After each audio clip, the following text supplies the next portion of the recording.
नमस्कार दोस्तों, happy study zone में आपका स्वागत है। और आज हम शानदार सेशन देखने वाले हैं। काफ़ी ज़बरदस्त सेशन रहेगा। टोटल 110 एमसीक्यूज हम डिस्कस करेंगे, थोड़ा बहुत एक्सप्लेन भी करेंगे, राइट।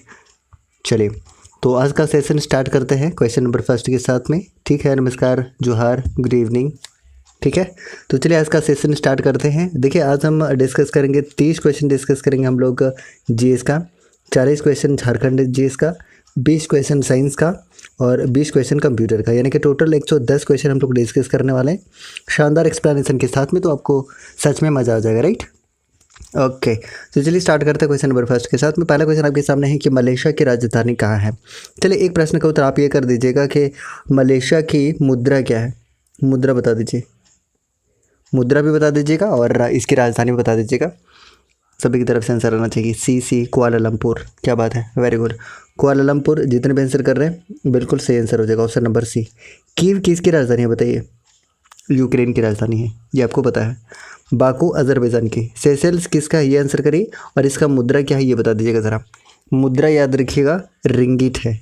अगर आपसे पूछ ले कि इसकी मुद्रा क्या है, मुद्रा आपसे पूछेगा तो याद रखना है रिंगिट इसकी मुद्रा है। रिंगिट, ये आपको ध्यान रखना है, राइट। ये मुद्रा है, that's a very important one. Option number C इस प्रश्न का उत्तर होगा, जितने भी से आंसर करने की कोशिश कर रहे हैं, राइट। चलिए अगले क्वेश्चन की तरफ मूव करते हैं। और अगला क्वेश्चन आपके सामने है कि किस देश के साथ भारत की सबसे लंबी अंतर्राष्ट्रीय सीमा लगती है। इसका आंसर कर दीजिएगा। देखिए, सबसे कम अगर पूछेगा तो आप याद रखिएगा अफगानिस्तान के साथ। अफगानिस्तान के साथ सबसे कम लगता है। और सबसे अधिक अगर बात करेगा तो बांग्लादेश के साथ लगता है कितना, 4096.7 किलोमीटर। ठीक है, ये एग्जैक्ट डेटा आप याद रख लीजिएगा, वेरी इंपॉर्टेंट। तो इसका आंसर क्या हो जाएगा, इस बांग्लादेश इस प्रश्न का उत्तर हो जाएगा। जितने भी आंसर कर रहे हैं ऑप्शन नंबर क्या हो जाएगा, option number C is correct one, right. हमने बता दिया 4096। ये डेटा याद रखिएगा, डेटा अगला सेट में आपसे पूछा जा सकता है, ठीक है। ओके, तो चलिए इसका सही आंसर क्या हो जाएगा, option number C. Next question की तरफ बढ़ते हैं और इसका आंसर कर दीजिएगा कि इस पुरस्कार का नाम बदलकर मेजर ध्यानचंद खेल रत्न पुरस्कार कर दिया गया था। चलिए, बहुत ही इंपॉर्टेंट प्रश्न है, आंसर कर दीजिएगा। ये रिसेंट का क्वेश्चन है, तो ताज़ा क्वेश्चन आंसर करेगा सभी कोई। किस पुरस्कार का नाम बदलकर मेजर ध्यानचंद खेल रत्न पुरस्कार कर दिया गया था। और मेजर ध्यानचंद खेल रत्न पुरस्कार बताइएगा कि कब स्टार्ट हुआ था, ये आप आंसर कर दीजिएगा। ये स्टार्ट कब हुआ था, सभी की तरफ से हम उम्मीद करते हैं इसका आंसर आना चाहिए, आंसर कर दीजिएगा। तो देखिए, वो डेट भी याद रखिएगा, वो समय था 6 अगस्त का। क्योंकि आप जानते हैं कि 29 अगस्त को क्या मनाते हैं बताइए, 29 अगस्त को मनाया जाता है खेल दिवस। ये आपको पता होना चाहिए क्योंकि मेजर ध्यानचंद का क्या था, जन्मदिन। तो याद रखिएगा कि 6 अगस्त 2021 को नरेंद्र मोदी के द्वारा इसका नाम बदल करके और रख दिया गया था। ये आपको याद रखना है, राइट। राजीव गांधी खेल रत्न पुरस्कार, ये आपको याद रखना है, ठीक है। पहले जो राजीव गांधी खेल रत्न पुरस्कार था उसका नाम बदल कर क्या कर दिया गया है, तो याद रखिएगा मेजर ध्यानचंद खेल रत्न पुरस्कार कर दिया गया है, ये आपको ध्यान रखना है। तो ऑप्शन नंबर डी इस प्रश्न का उत्तर हो जाएगा। नरेंद्र मोदी के द्वारा 1991 से 1992 में स्टार्ट किया गया था, ये आपको ध्यान रखना है, राइट। ओके, चलिए अगले क्वेश्चन की तरफ बढ़ते हैं। और आपको बताना है कि विश्वनाथन आनंद को कौन सा पुरस्कार, सबसे पहला पुरस्कार मिला था। इस प्रश्न का भी उत्तर आप कर पाएंगे, आंसर करिएगा ज़रा, मोदी चाचा। ओके, अगले क्वेश्चन का उत्तर करिएगा आप कि प्रधानमंत्री नरेंद्र मोदी को हाल ही में किस देश के सर्वोच्च नागरिक सम्मान नगदल पेलगी खोरलो से सम्मानित किया गया है। थोड़ा नाम अटपटा है तो आप समझ लीजिएगा इसका आंसर क्या हो सकता है। नगदग पेलगी खोरलो, देख रहे हैं काफ़ी इंटरेस्टिंग नाम है ये, बताइएगा ज़रा इसका आंसर। नगदग पेलगी खोरलो, बता दीजिएगा किस देश के सर्वोच्च सम्मान है जो कि प्रधानमंत्री नरेंद्र मोदी को हाल ही में दिया गया है। इस प्रश्न का उत्तर कर दीजिएगा, आपको याद रखना है। और मैं इतना हिंट कर दे रहा हूँ कि उसकी राजधानी थिम्पू है। और मुद्रा अगर बात करेगा तो नुगुलट्रम वहाँ का मुद्रा है, ठीक है। चलिए आप ये बता दीजिएगा कि भूटान के संसद का क्या नाम है। भूटान के संसद का क्या नाम है, इस प्रश्न का उत्तर अगर आप कर पाएँ तो फटाफट से कर दीजिएगा, वेरी इंपॉर्टेंट। सभी की तरफ से हम उम्मीद करते हैं कि आंसर आएगा, बताइएगा ज़रा। विश्वनाथन आनंद को राजीव गांधी खेल रत्न पुरस्कार सबसे पहले दिया गया था, वेरी गुड। बहुत ही बढ़िया। तो इस प्रश्न का उत्तर हो जाएगा भूटान, जितने भी आंसर कर रहे हैं। और भूटान की राजधानी थिम्पू है। क्या है, याद रखिएगा, भूटान की राजधानी आपको थिम्पू देखने को मिलेगा। साथ ही साथ मुद्रा हमने बताया कि नुगुल ट्रम इसकी मुद्रा है, ये भी आप ध्यान रख सकते हैं। और संसद हमने पूछा था, संसद आप में से कोई भी बता दीजिएगा। चलिए मैं बता देता हूँ, संसद का नाम याद रख लीजिएगा कि इसके संसद को क्या बोलते हैं, तो सोंगडू बोलते हैं। क्या बोलते हैं, सोंगडू। आप नोट कर लीजिएगा, वेरी इंपॉर्टेंट, यहाँ से ये प्रश्न पूछे जाने की स्ट्रॉन्ग पॉसिबिलिटी है, राइट, याद रख लीजिएगा। ओके, चलिए अगले प्रश्न की तरफ बढ़ते हैं। और बारंग चितिरेबे का नाम तो आपने कई बार सुना होगा, अगर आप झारखंड जी के पढ़ते हैं तो। बारंग चिति का लिपि जो है वो लोकोबोद्रा ने किस भाषा में किया था, इस प्रश्न का उत्तर कर दीजिएगा। वेरी इंपॉर्टेंट क्वेश्चन, आप आंसर कर दीजिएगा। और एक और याद रखिएगा, ओल चिकी, क्योंकि ओल चिकी से भी क्वेश्चन बन सकता है। ओल चिकी अगर आपसे पूछेगा तो याद रखिएगा, ये 1941 में रघुनाथ मुर्मू के द्वारा डेवलप किया गया था, जो कि एक संथाली लिपि है, एक संथाली लिपि है। और बारंग चिति की बात करते हैं तो हो जनजाति की लिपि है। हो जनजाति की लिपि क्या है, तो बारंग चिति है। ये लोकोबोद्रा के द्वारा डेवलप किया गया था। कुडुख एक भाषा है जो कि उरांव जनजाति का है, याद रखिएगा, उरांव जनजाति की भाषा, जो झारखंड की दूसरी सबसे बड़ी जनजाति है। मुंडारी आपको मुंडा जनजाति के देखने को मिलेगा, जो कि उरांव के बाद तीसरी सबसे बड़ी जनजाति है, याद रखिएगा।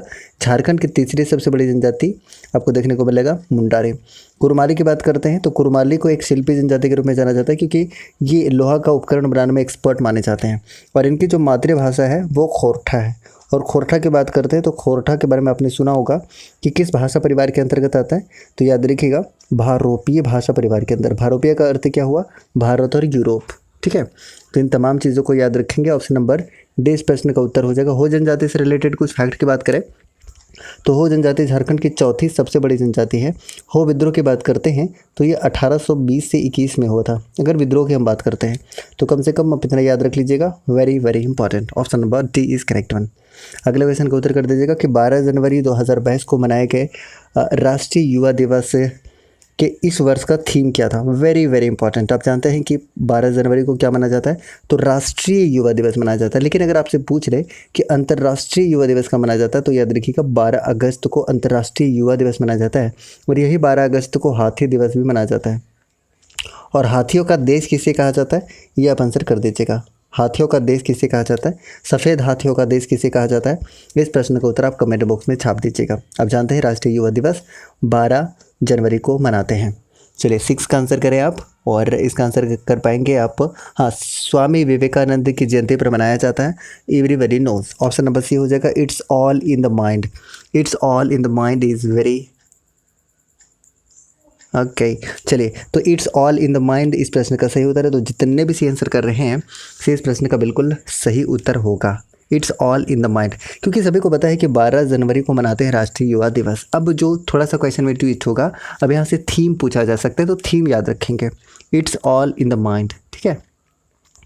चलिए अगले प्रश्न की तरफ बढ़ते हैं, और इसका आंसर कर पाएंगे आपकी गीत गोविंद के रचयिता कौन है। इसका आंसर करने की कोशिश करेगा, वेरी इंपॉर्टेंट है,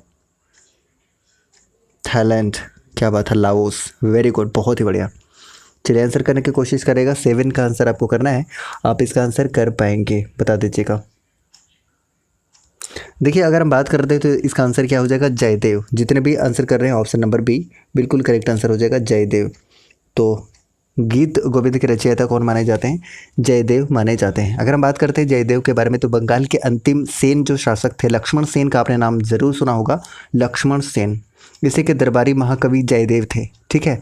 और इन्होंने ही गीत गोविंद की रचना की थी, ये इंपॉर्टेंट है। इसमें टोटल सर्ग पूछ लिया जाता है कभी कभी, तो याद रखिएगा टोटल 12 सर्ग हैं। और प्रत्येक सर्ग गीतों का मतलब क्या बोल सकते हैं, गीतों का भंडार, उसमें बहुत सारे गीत हैं, ये आप कह सकते हैं, राइट। तो सर्ग कितने हैं उसमें, तो 12 सर्ग हैं। ऑप्शन नंबर 20 प्रश्न का उत्तर होगा, जितने भी आंसर कर रहे हैं। नेक्स्ट क्वेश्चन का उत्तर कर दीजिएगा, और आपको बताना है कि निम्नलिखित में से किसे दीन ए इलाही आरंभ किया था। किसने किया था दीन ए इलाही आरंभ, that's a very important one. आप इस प्रश्न का उत्तर करने की कोशिश करेगा। अब बताएं, निम्न में से किसने दीन ए इलाही आरंभ किया था, वेरी इंपॉर्टेंट क्वेश्चन, बता दीजिएगा इसका आंसर। तो याद रखिएगा अकबर के द्वारा स्टार्ट किया गया था। कब किया गया था ये इंपॉर्टेंट है, तो 1582 में स्टार्ट किया गया था। 1582 में स्टार्ट किया गया था, that's a very important one, right. ये काफ़ी इंपॉर्टेंट है। चलिए बताइए, इस प्रश्न का उत्तर हमने बता दिया, अकबर। तो जितने भी आंसर कर रहे हैं option number C, option number C इस प्रश्न का सही उत्तर हो जाएगा।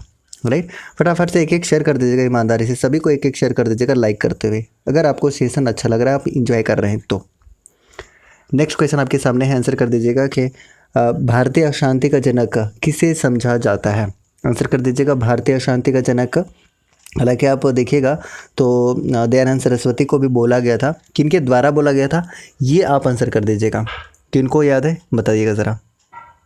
चलिए, वैलेंटाइन सिरोल याद रखिएगा, किसने कहा था बताइए। भारतीय अशांति का जनक किसने कहा था, किसे कहा था? तो ये बाल गंगाधर तिलक को कहा गया था भारतीय अशांति का जनक। और ये किसने कहा था? तो वैलेंटाइन सिरोल ने कहा था, याद रखिएगा, वैलेंटाइन सिरोल ने। और वैलेंटाइन सिरोल की कौन सी पुस्तक थी जिसमें वो इन्होंने कहा था भारतीय शांति का जनक? ये भी आपसे अगला क्वेश्चन पूछा जा सकता है, तो याद रखिएगा इंडियन अनवेस्ट, नोट कर लीजिएगा इंडियन अनवेस्ट, ये आपको ध्यान रखना, that's a very important question. ठीक है, चलिए, तो जितने भी आंसर कर रहे थे option number D, option number D प्रश्न का उत्तर हो जाएगा। बाल गंगाधर तिलक को वैलेंटाइन सिरोल ने अपनी पुस्तक इंडियन अनवेस्ट में क्या कहा था? भारतीय शांति का जनक भी कहा था, ये याद रखेंगे। अगले प्रश्न की तरफ मूव करते हैं, आप इसका आंसर करने की कोशिश करेगा। वेरी इंपॉर्टेंट क्वेश्चन ना, कि लॉर्ड कर्जन के वायसराय होने के दौरान निम्न में से कौन सी घटना नहीं घटी थी? Very very important question.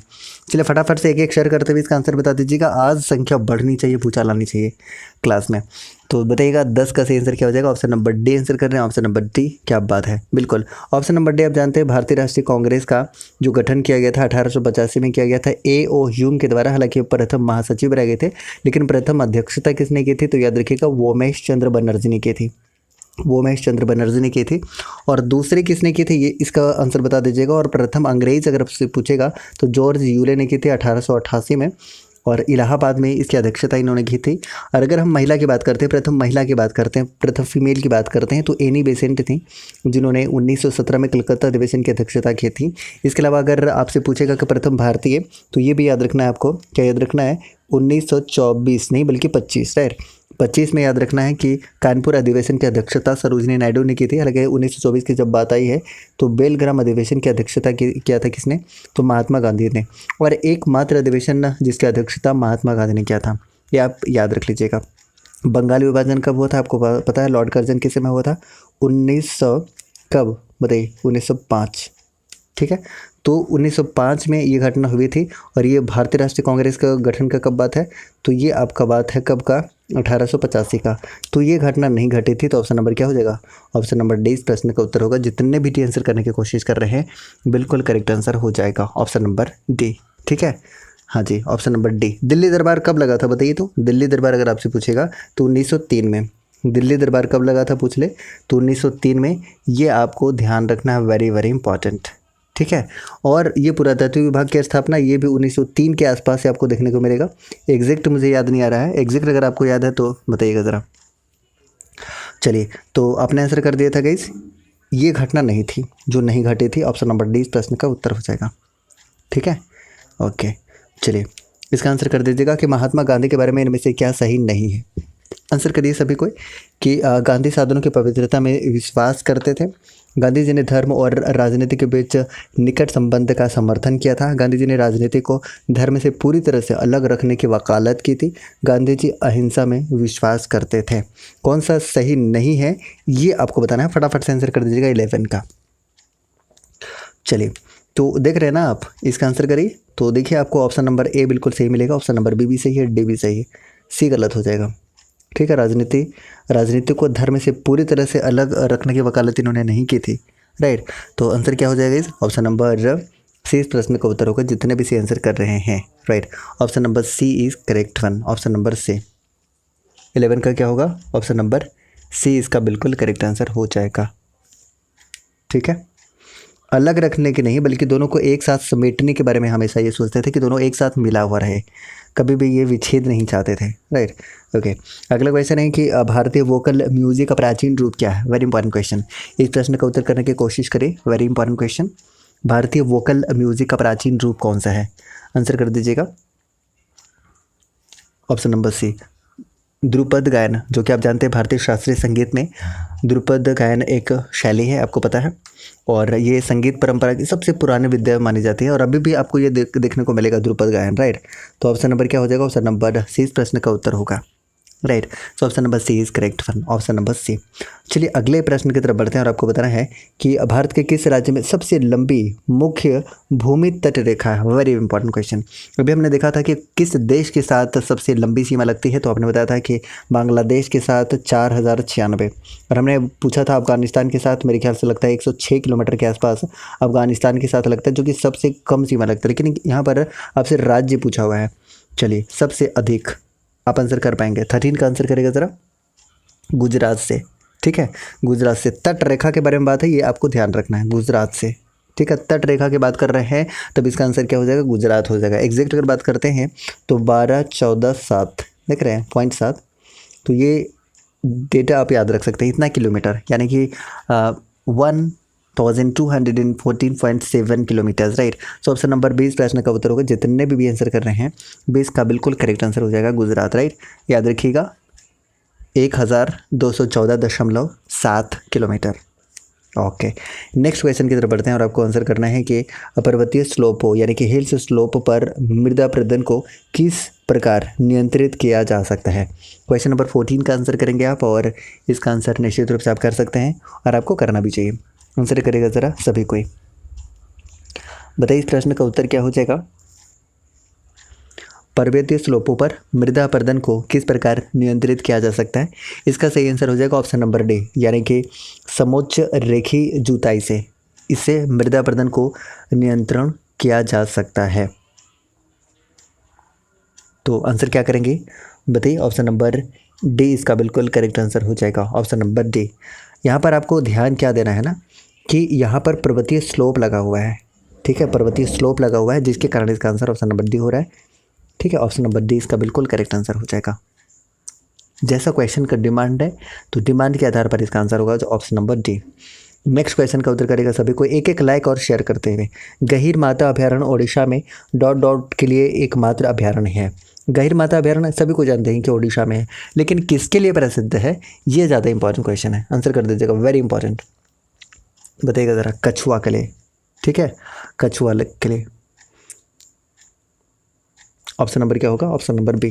और कछुए में भी कौन से कछुए के लिए, इसका आंसर कर दीजिएगा, आपको आप लोग कर दीजिएगा, वेरी इंपॉर्टेंट। आंसर क्या हो जाएगा इस बता दीजिएगा। इसका आंसर हो जाएगा ऑप्शन नंबर बी। जितने भी आंसर करने की कोशिश कर रहे हैं, और मैंने बताया था कि जब भी आप टेस्ट देने के लिए बैठिए तो टेस्ट से पहले यानी कि 8 बजे आप क्या करिए कि 8 बजे टोटल 110 क्वेश्चन का आप नंबरिंग कर लीजिए, राइट। और आप खुद देखिए कि आप कितना क्वेश्चन सही कर पा रहे हैं। इससे होगा क्या, क्या आप एक टेस्ट लगा रहे होंगे डेली, राइट। और मैथ और रीजनिंग में जो देता हूँ 20 और 20 यानी कि 40 क्वेश्चन, अब बाद में क्या कर लीजिए कि जब क्लास ख़त्म हो जाती है सेम डे या फिर अगले दिन आप उसको प्रैक्टिस करके चेक कर लीजिए कि आप कितना आंसर कर पा रहे हैं। अगले क्वेश्चन की तरफ बढ़ते हैं। आपको बताना है कि भारत में गेहूं का सबसे अधिक उत्पादन करने वाला राज्य कौन सा है? गेहूँ का अगर विश्व में पूछेगा तब चाइना हो जाएगा मेरे ख्याल से, ठीक है। और भारत दूसरे नंबर पर है, if I am not wrong. एक बार आप लोग बता दीजिएगा कि अगर हम गलत नहीं हैं तो क्या ये सही है, बता दीजिएगा। 16 का आंसर अगर आप कर पाएँ। उत्तर प्रदेश, याद रखिएगा उत्तर प्रदेश इस प्रश्न का उत्तर हो जाएगा। गेहूं का सबसे बड़ा उत्पादन कहाँ पर होता है? तो उत्तर प्रदेश में होता है। ऑप्शन नंबर 20 प्रश्न का उत्तर होगा। जितने भी आंसर कर रहे हैं और फटाफट से बता दीजिएगा कि उत्तर प्रदेश में विधानसभा राज्यसभा की सीटें कितनी हैं? विधानसभा, राज्यसभा और विधान परिषद तीनों का बता देना है कि कितनी कितनी सीटें हैं उत्तर प्रदेश में, योगी आदित्यनाथ की नगरी। चलिए अगले प्रश्न की तरफ बढ़ते हैं और इसका आंसर कर दीजिएगा, वेरी इंपॉर्टेंट क्वेश्चन। अम्लीय वर्षा के संदर्भ में इनमें से कौन सा कथन सत्य नहीं है? कौन सा कथन सत्य नहीं है ये आपसे पूछा है, तो नहीं पर थोड़ा सा आपको गौर करना चाहिए। कई बार ये गलतियाँ हो जाती हैं। उत्तर प्रदेश, पंजाब होगा सर, अच्छा यूपी होगा ना, 403 विधानसभा सीटें, क्या बात है। चलिए आंसर कर दीजिएगा, इसका सही आंसर आपको करना है।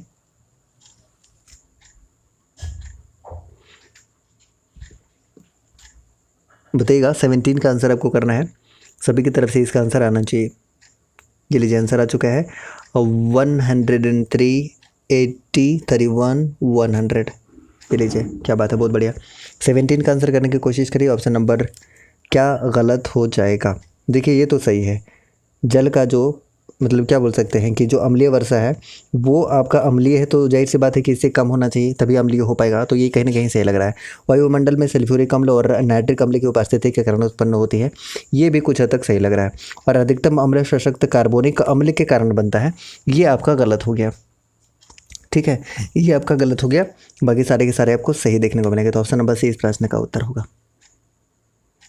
चलिए अगले प्रश्न की तरफ बढ़ते हैं और आपको अगला प्रश्न का उत्तर करना है कि कोयले के वाणिज्यिक रूप से पैदा होने वाली ऊर्जा को क्या कहते हैं। आंसर कर दीजिएगा। परसेंटेज में पंजाब है, परसेंटेज में पंजाब है। ओके, चलिए बताइएगा इसका आंसर क्या हो जाएगा कि कोयले से वाणिज्यिक रूप से पैदा होने वाली ऊर्जा को क्या कहते हैं।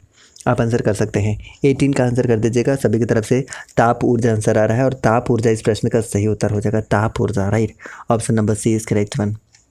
चलिए फटाफट से कुछ लोगों के साथ शेयर कर दीजिएगा। अगर आप लोग एक एक शेयर कर दे ईमानदारी से, ऐसा ना हो कि आप सुनते रहे और मैं बोलता रहूँ, तो एक एक शेयर कर दीजिएगा और खुद देखिए कि लाइक की संख्या कितनी कम है, तो एक एक लाइक कर दीजिएगा ईमानदारी से। एक एक लाइक करिए तो सभी को मज़ा आ जाएगा, आपको भी अच्छा लगेगा लाइक करके। जो खर्चा कर दिया गया हो और वसूल ना हो सके उसे क्या कहते हैं, वेरी इंपॉर्टेंट।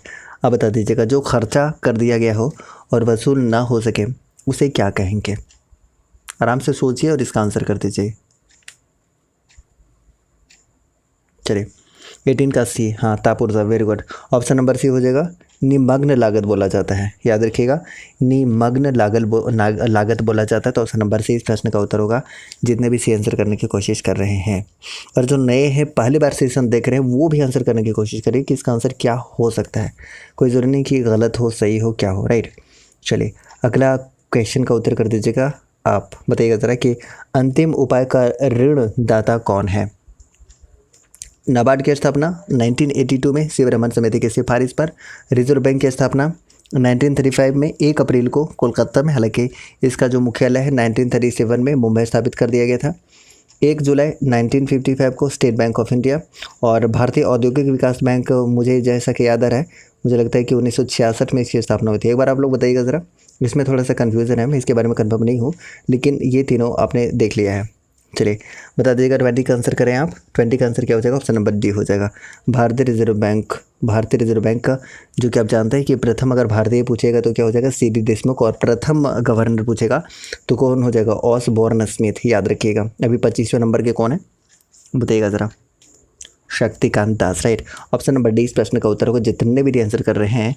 और किस समिति की सिफारिश पर, ये भी बता दीजिएगा, यंग हिल्टन समिति की सिफारिश पर, राइट। हाँ 1949 को इसका क्या हुआ था, तो रेशनल मतलब क्या बोल सकते हैं, नेशनलाइजेशन हुआ था, यानी कि राष्ट्रीयकरण हुआ था, राइट। अगला क्वेश्चन है कि निम्नलिखित में से किस क्षेत्र को सेवा क्षेत्रक भी कहा जाता है। अब इसका आंसर कर सकते हैं सेवा क्षेत्रक। टोटल क्षेत्र कितने देखने को मिलते हैं, 1 जुलाई 1955, 1966 सही है। ओके चलिए 21 का आंसर करें आप। ऑप्शन नंबर सी इस प्रश्न का उत्तर हो जाएगा, तृतीयक क्षेत्रक। मुझे लगता है कि इसका आंसर 100% लोग जानते हैं, काफ़ी इजी था question, right. Okay next question का उत्तर कर दीजिएगा। आप इसका आंसर कर पाएंगे कि योजना आयोग की जगह नीति आयोग बनाया गया। नीति आयोग का पूर्ण विस्तार किया है और इसके उपाध्यक्ष चेंज हो चुके हैं और इसके सीईओ चेंज हो चुके हैं। दोनों का नाम फटाफट से आप कमेंट करके बता दीजिएगा। मैं प्रथम बता देता हूँ। प्रथम अगर उपाध्यक्ष आपसे पूछेगा तो अरविंद पनगड़िया, अरविंद पनगड़िया। और अगर प्रथम सीईओ अगर आपसे पूछेगा तो याद रखिएगा सिंधु श्री खुल्लर। अभी वर्तमान समय में दोनों कौन कौन है, इस प्रश्न का उत्तर आप करें और इसका फुल फॉर्म आप निश्चित रूप से बता पाएंगे। अध्यक्ष नरेंद्र मोदी हैं। आंसर करिए, national institution for transforming India. Option number B is correct one. जितने भी आंसर करने की कोशिश कर रहे हैं, ये पहले योजना आयोग था जिसकी स्थापना 1950 में की गई थी और 2015 में नरेंद्र मोदी के द्वारा इसका नाम चेंज करके नीति आयोग कर दिया गया, जो कि एक नॉन कॉन्स्टिट्यूशनल इंस्टीट्यूट है कह सकते हैं, जिसका जिक्र संविधान में आपको नहीं देखने को मिलेगा और एक सरकार के थिंक टैंक की तरह काम करती है, एवरीबॉडी नोज। और सीईओ और उपाध्यक्ष कौन है, इस प्रश्न का उत्तर फटाफट से कर दीजिएगा सभी कोई। नेक्स्ट क्वेश्चन का उत्तर कर दीजिएगा। आपको बता रहा है परमेश्वर अय्यर, क्या बात है, परमेश्वर अय्यर सीईओ है और सुमन बेरी क्या है बताइए, सुमन बेरी उपाध्यक्ष, सुमन बेरी और परमेश्वर अय्यर, वाह बहुत अच्छे। तो बता दीजिएगा भारत के संविधान सभा का संवैधानिक सलाहकार कौन था। भारतीय संविधान जैसे कि आप जानते हैं कि मूल रूप से 395 अनुच्छेद, 22 भाग, राइट, और कितनी अनुसूचियाँ थी, 8 अनुसूचियाँ थी। इन तमाम चीज़ों को आप याद रख सकते हैं। चलिए बताइएगा ज़रा, सभी को आंसर कर पाएंगे। 23 का आंसर क्या हो जाएगा? ऑप्शन नंबर सी आंसर कर रहे हैं। जितने भी BN राव आंसर कर रहे हैं, ऑप्शन नंबर सी इस प्रश्न का उत्तर हो जाएगा, BN राव, राइट। और संवैधानिक सलाहकार कौन थे? BN राव थे। और अध्यक्षता सबसे पहले किसने की थी? तो सबसे पहले डॉक्टर सच्चिदानंद सिन्हा ने की थी। हालांकि कुछ दिन बाद डॉक्टर राजेंद्र प्रसाद इसके अस्थायी अध्यक्ष बन गए थे, ये भी आपको पता है। अस्थायी अध्यक्ष पूछता तो डॉक्टर सच्चिदानंद सिन्हा, और स्थायी अध्यक्ष अगर पूछ ले तो डॉक्टर राजेंद्र प्रसाद, ये आपको बताना है।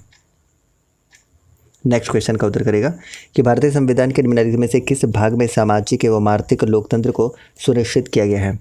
क्वेश्चन नंबर 24 का आंसर कर दीजिएगा। आप इसका आंसर कर सकते हैं भारतीय संविधान में, बताइएगा 24 का आंसर करिए। क्या बात है? Option number C. Option number C राज्य के नीति निर्देशक तत्व, जिसका आप देखिएगा कि पार्ट 4 में आपको जिक्र देखने को मिलेगा। कहाँ से लिया गया है, किस देश से लिया गया है? अगर आपसे पूछ ले तो आप कहेंगे कि आयरलैंड से लिया गया है। DPSP, right, directive principle of state policy, right. Answer क्या हो जाएगा? ऑप्शन नंबर सी इसका बिल्कुल करेक्ट आंसर हो जाएगा। आप ये आंसर कर दीजिएगा पार्ट 1, पार्ट 2, पार्ट 3 में क्या क्या जिक्र है, इसका आंसर कर दीजिएगा, राइट। चलिए, और सहकारी समिति किससे संबंधित है? आप एक बार बता दीजिएगा कि सहकारी संबंध जो समितियां हैं वो किससे संबंधित है, इसका आंसर कर दीजिएगा एक एक लाइक शेयर करते हुए। अगला क्वेश्चन आपके सामने है कि भारतीय संसद के संयुक्त सत्र की अध्यक्षता कौन करता है? इसका आंसर कर सकते हैं। संयुक्त सत्र जो आपको आर्टिकल बता दीजिए, चलिए अनुच्छेद बता दीजिएगा, किस अनुच्छेद के तहत ये संयुक्त बैठक की जाती है? तो मैं बता देता हूँ आपको 108 के 4 के तहत, 108 के 4 के तहत क्या किया जाता है? तो याद रखिएगा, संयुक्त बैठक किसके द्वारा? तो लोकसभा के अध्यक्ष के द्वारा किया जाता है, ये आपको ध्यान रखना है। और कौन बुलाता है? राष्ट्रपति बुलाता है। कौन बुलाता है? राष्ट्रपति बुलाता है। लेकिन यहाँ पर पूछा है कि अध्यक्षता कौन करता है, तब इसका आंसर कर देंगे ऑप्शन नंबर सी, अध्यक्ष, राइट, लोकसभा के अध्यक्ष। लेकिन अगर आपसे पूछा होता कि कौन बुलाता है, तब आप आंसर कर सकते थे राष्ट्रपति। सो आंसर क्या हो जाएगा बताइए? इसका आंसर हो जाएगा ऑप्शन नंबर सी। और मैंने आर्टिकल आपको बता दिया है कि संयुक्त जो सत्र है आर्टिकल 108 के तहत होता है, ये आपको ध्यान रखना है। राष्ट्रपति का जिक्र आपको आर्टिकल किस में देखने को मिलेगा बताइए? आर्टिकल 52 में देखने को मिलेगा। उपराष्ट्रपति का आपको 63 में देखने को मिलेगा। राष्ट्रपति से रिलेटेड 72, क्षमादान याद रखिए। राष्ट्रपति से रिलेटेड 1, 2, 3 यानी कि अध्यादेश याद रखिए। अध्यादेश याद रख रहे हैं तो 110 से धन विधेयक याद रखिए। इसके अलावा 117 से याद रखिए वित्तीय विधेयक होता है। इन तमाम चीज़ों को याद रखिएगा, सारे के सारे इंपॉर्टेंट है। नेक्स्ट क्वेश्चन का उत्तर करिएगा। पंचायत स्तर पर राज्य सरकार का प्रतिनिधित्व कौन करता है? अगर हम पंचायत स्तर की बात करते हैं झारखंड में, तो ये पंचायती राज जो अधिनियम है 2001 का है झारखंड में। झारखंड के बारे में अगर हम डिस्कस करना चाहें, और त्रिस्तरीय पंचायती राज व्यवस्था जो सिफारिश की गई थी बलवंत राय मेहता समिति की सिफारिश पर, और 2 स्तरीय अशोक मेहता समिति याद रखिएगा। सबसे पहले कहाँ पर? तो सबसे पहले नागौर राजस्थान में, और दूसरी बार आंध्र प्रदेश में। ये आपको ध्यान रखना था। चलिए आंसर करें 26 का। Very good, option number B, panchayat सेवक ऐसे प्रश्न का उत्तर होगा। Very very important, option number B is correct one. चलिए अगले क्वेश्चन की तरफ बढ़ते हैं। आंसर करेगा कि पब्लिक सर्विस एथिक्स के लेखक कौन है? आप 27 का आंसर कर दीजिएगा। पब्लिक सर्विस एथिक्स के लेखक कौन है? आप इसका आंसर कर सकते हैं 27 नंबर क्वेश्चन, आंसर कर दीजिएगा। इसका आंसर सभी को कर सकते हैं। पब्लिक सर्विस एथिक्स के लेखक कौन है? आंसर करिएगा ज़रा। आर्टिकल तो याद ही नहीं आज तक मुझे, कोई बात नहीं, तो बार बार आप रिपीट कीजिए, चीज़ें याद हो जाएंगी। प्रभात कुमार, ऑप्शन नंबर क्या हो जाएगा? ऑप्शन नंबर डी इसका आंसर हो जाएगा। जितने भी डी आंसर करने की कोशिश कर रहे हैं, ऑप्शन नंबर डी, जितने भी डी आंसर कर रहे हैं। झारखंड के राज्यपाल भी रह चुके हैं, आपको पता है? झारखंड के ये फर्स्ट राज्यपाल भी रह चुके हैं, और मुझे नहीं लगता है कि जो झारखंड की तैयारी करने वाले हैं उनको नहीं पता होगा। अभी राज्यपाल कौन है बताइएगा? अभी राज्यपाल है रमेश बैस। और एक चीज़ और याद रखिएगा कि अभी जो राष्ट्रपति बनाए जाने वाले हैं ये झारखंड के राज्यपाल रह चुके हैं। कौन? द्रौपदी मुर्मू, ठीक है, पता है आपको। चलिए अगले क्वेश्चन का उत्तर कर दीजिएगा कि 2021 में DRDO और भारतीय सेना वायुसेना ने संयुक्त रूप से किस शहर में स्वदेशी रूप से विकसित स्मार्ट एंटी एयरफील्ड हथियार के 2 उड़ान प्रशिक्षण किए हैं। Very important. आप 28 का आंसर कर सकते हैं, काफ़ी अच्छा क्वेश्चन है, आंसर कर दीजिएगा। 2021 में DRDO और भारतीय वायुसेना ने संयुक्त रूप से किस शहर में स्वदेशी रूप से विकसित स्मार्ट एंटी एयरफील्ड हथियार के 2 उड़ान प्रशिक्षण किए? आंसर कर दीजिएगा रमेश बैस। हाँ, रमेश बैस, वेरी गुड। किस क्रम के हैं रमेश बैस, किस क्रम के हैं? आंसर करेगा ज़रा, किस क्रम के हैं? सभी की तरफ से हम उम्मीद करते हैं इसका आंसर आ सकता है। आंसर करेगा जैसलमेर, क्या बात है। Option number D. तो डी जितने भी आंसर कर रहे हैं, ऑप्शन नंबर डी इस प्रश्न का उत्तर हो जाएगा Jaisalmer, right, option number D. अगले क्वेश्चन की तरफ बढ़ते हैं कि जवाहर रोजगार योजना की शुरुआत कब हुई थी? बताइएगा, जवाहर रोजगार योजना की शुरुआत कब हुई थी? Very important question. और इतने कम लोग लाइव हैं, क्या आप लोग एक एक शेयर नहीं कर सकते, एक एक लाइक नहीं कर सकते? अगर आप लोग इतना नहीं कर सकते तो बताइए कि हम कैसे मेहनत कर सकते हैं आपके साथ। मतलब क्या आपसे मेरी कोई उम्मीद रहती है कि आप ये करो, पता नहीं क्या क्या, सारे लोग पता नहीं कितने पेड कोर्स लॉन्च कर रहे हैं, मैं सारे के सारे कंटेंट आपको फ्री में देने की कोशिश कर रहा हूँ। इसके बदले मैं एक छोटा सा रिक्वेस्ट करता हूँ कि आप शेयर ज़रूर कर दिया करें। आप इतना भी नहीं करते हैं ना, तो मुझे तो मज़ा ही आ जाता है, अंदर से एकदम सुख की अनुभूति होती है। बताए आपको? बताइए इसका आंसर। 29 का आंसर कर दीजिएगा, ऑप्शन नंबर बी। जितने भी आंसर कर रहे हैं option number B, option number B इसका बिल्कुल करेक्ट आंसर हो जाएगा। ठीक है, चलिए। तो और एग्जैक्ट डेट की बात करेगा तो 1 अप्रैल, ठीक है, 1 अप्रैल 1989, ये आपको याद रखना है। ठीक है, और किस पंचवर्षीय योजना में स्टार्ट किया गया था? तो जब 7वीं पंचवर्षीय योजना समाप्त हुई थी ना, तभी स्टार्ट किया गया था, ये आप ध्यान रख सकते हैं। ठीक है, 1 अप्रैल 1989। और 1989 से आपको क्या याद आता है? 61वां संविधान संशोधन याद आता है क्या? 61वां संविधान संशोधन, जैसे वोट देने का अधिकार 21 से घटाकर 18 कर दिया गया था, याद आ रहा है आपको? हाँ, कर दिया गया था, ये आप याद रखिएगा। कौन से अनुच्छेद में? तो 326 अनुच्छेद। क्यों? क्योंकि ये वोट देने के अधिकार से संबंधित है, तो इसमें संशोधन करते हुए 61वां संविधान संशोधन हुआ, और जिसमें 21 साल पहले वोट देने का अधिकार था, राइट टू वोट, वो 18 ईयर्स कर दिया गया, ये आपको ध्यान रखना है। तो इसका आंसर क्या हो जाएगा? ऑप्शन नंबर 20 का बिल्कुल करेक्ट आंसर हो जाएगा। हाँ, जैसे मैं लाइक करने बोल दूँ, जैसे मैं शेयर करने बोल दूँ, तो पता नहीं लगता है कि पता नहीं क्या बोल दिया, मतलब करंट लग जाता है एकदम से, है ना, कि पता नहीं कितना बड़ा बात बोल दी है, इतना अमाउंट हम कैसे पे कर पाएंगे, ऐसा लगने लग जाता है कुछ लोगों को कि बाप रे कितना बड़ा बात बोल दी है, मतलब तो हार्ट फेल हो जाएगा। 30 का आंसर कर दीजिएगा कि निम्न में से कौन से कथन आ सकते हैं? आंसर कर दीजिएगा। अगर शेयर करने के लिए बोल दिया जाए तो ऐसा लगता है कि जैसे उन पर मर्डर का केस थोप दिया गया। बाप रे बाप, ओहो, छोड़ दीजिए, मत ही शेयर कीजिए। बताइए 30 का आंसर। ऑप्शन नंबर डी इसका आंसर हो जाएगा, राइट, ऑप्शन नंबर डी। क्योंकि आप देख लीजिए कि इंदर सिंह नामधारी को प्रथम बिरसा मुंडा उत्कृष्ट विधायक पुरस्कार से सम्मानित किया गया था, ये गलत है। किसको किया गया था? तो विशेश्वर खां को किया गया था, अगर आपको याद है तो। विशेश्वर खां को किया गया था, विशेश्वर खां को पहला दिया गया था, न कि इंदर सिंह नामधारी को। ठीक है, ये गलत हो गया। देखिए, प्रथम निर्दलीय मुख्यमंत्री मधु खोड़ा थे, ये अच्छी बात है। अर्जुन मुंडा और शिबू सोरेन झारखंड के 3 बार मुख्यमंत्री रह चुके हैं, ये भी सही बात है। जोबा मांझी झारखंड के प्रथम महिला कैबिनेट थी, ये भी सही बात है, राइट। तो ऑप्शन नंबर डी गलत है, राइट। इंदर सिंह नामधारी को प्रथम बिरसा मुंडा उत्कृष्ट विधायक सम्मान नहीं दिया गया था। किसे दिया गया था? तो हमने बता दिया है कि विशेश्वर खां विधायक थे, विशेश्वर खां इसका आंसर हो जाएगा, राइट। ऑप्शन नंबर डी जितने भी कर रहे हैं, डी इसका बिल्कुल करेक्ट आंसर हो जाएगा। ठीक है, चलिए अगला क्वेश्चन आपके सामने साइंस से है। साइंस का 20 क्वेश्चन करेंगे, फिर हम लोग करेंगे झारखंड के 40 क्वेश्चन, और लास्ट में हम लोग करेंगे 20 क्वेश्चन कंप्यूटर का। तो शानदार सेशन है, लगे रहिए। शेयर करना है तो शेयर कर दीजिएगा। सब लोग भाग क्यों रहे हैं? भागने दीजिए, कोई प्रॉब्लम नहीं है। आंसर करिए 31 का आंसर कि बर्फ़ को बुरादे में पैक क्यों किया जाता है? 31 का आंसर कर दीजिएगा सभी कोई। इसका आंसर क्या हो जाएगा? क्वेश्चन नंबर 31 का आंसर कर दीजिएगा, वेरी इंपॉर्टेंट क्वेश्चन। आप बता दीजिएगा 31 का सही आंसर क्या होगा। सभी की तरफ से आंसर आना चाहिए, ऑप्शन नंबर बी। तो जितने भी बी आंसर कर रहे हैं, बुरादा उष्मा का कुचालक होता है। ठीक है, तो ऑप्शन नंबर बी प्रश्न का उत्तर होगा। जितने भी आंसर कर रहे हैं, बी इसका बिल्कुल करेक्ट आंसर हो जाएगा, option number B, right. Okay, चलिए अगला क्वेश्चन का उत्तर कर दीजिएगा। इसका आंसर तो मुझे लगता है कि सभी लोग कर पाएंगे कि मिर्ची का एक उदाहरण है। किसका एक उदाहरण है? आप जल्दी से फास्ट आंसर करने की कोशिश करेगा, कोई बात नहीं, आप शेयर मत करिए, लाइक मत करिए, आंसर तो करिए, आंसर तो कर सकते हैं। बताइए 32 का आंसर क्या हो जाएगा? ऑप्शन नंबर सी आंसर कर रहे हैं, तो सी इसका आंसर हो जाएगा। अपवर्तन और टोटल इंटरनल रिफ्लेक्शन दोनों होता है। याद रखिएगा, आपका रिफ्रैक्शन भी होता है, साथ ही टोटल इंटरनल रिफ्लेक्शन भी होता है, दोनों याद रखिएगा। अपवर्तन और टोटल इंटरनल रिफ्लेक्शन भी होता है, ये आपको ध्यान रखना है। आंसर क्या हो जाएगा? ऑप्शन नंबर सी इस प्रश्न का उत्तर होगा। जितने भी सी आंसर कर रहे हैं, option number C is correct one. Option number C इस प्रश्न का उत्तर होगा, राइट।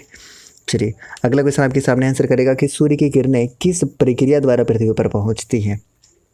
कितने समय में पहुंचती है? तो 8 मिनट 20 सेकंड के आसपास शायद समय लगता है। एग्जैक्ट समय कितना लगता है कमेंट बॉक्स में बता दीजिएगा।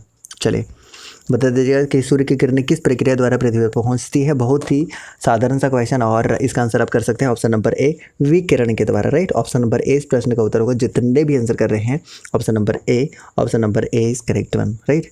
चलिए अगले प्रश्न की तरफ मूव करते हैं। आंसर कर दीजिएगा कि गुरुत्वाकर्षण नियम की परिभाषा किसने दी थी? आंसर कर दीजिएगा।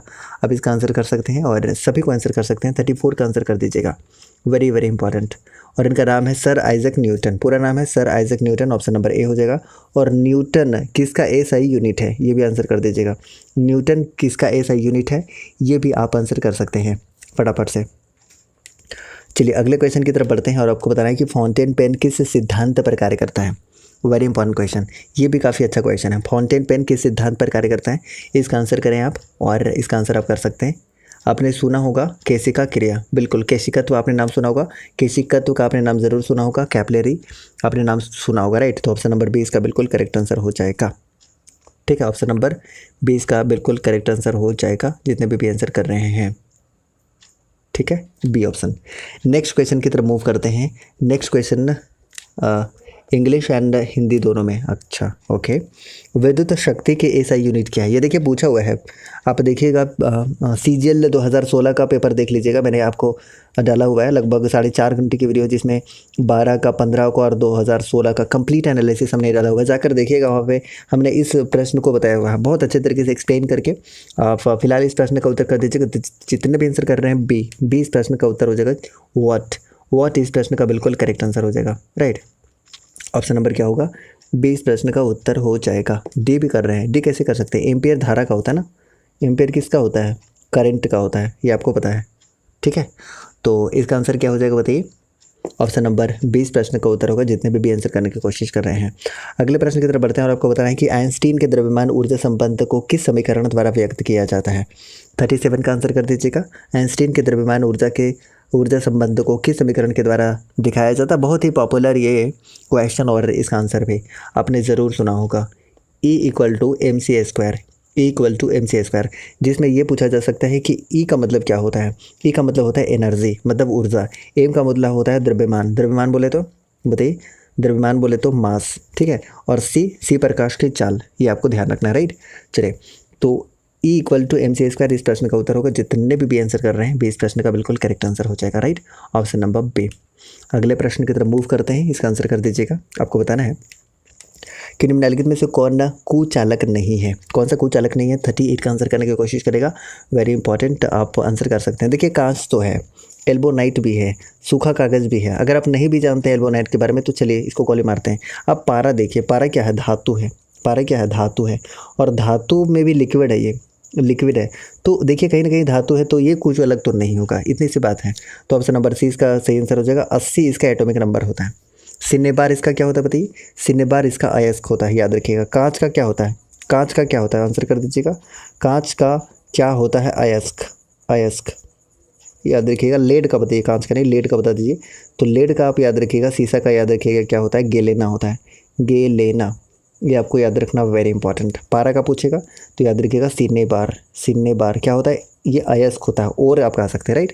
तो चलिए सी ऑप्शन हमने एटॉमिक नंबर बता दिया है, 80 होता है। चलिए लेड का PB जिसका आप ये कहते हैं सैम्पल है, इसका एटॉमिक नंबर कितना होता है? फटाफट से कमेंट करेगा तो लेड का। और आप ये भी बता दीजिए Ag का, सिल्वर का कितना होता है, और Au का कितना होता है। चलिए 3 प्रश्न का उत्तर आप फटाफट से कमेंट बॉक्स में छाप दीजिएगा, पूछा जा सकता है यहाँ से। गेलेना बिल्कुल। निम्न में से कौन सा लौह अयस्क है? कौन सा लौह अयस्क है? इसका आंसर कर दीजिएगा। ये आप आंसर कर सकते हैं। लौह अयस्क कौन सा है?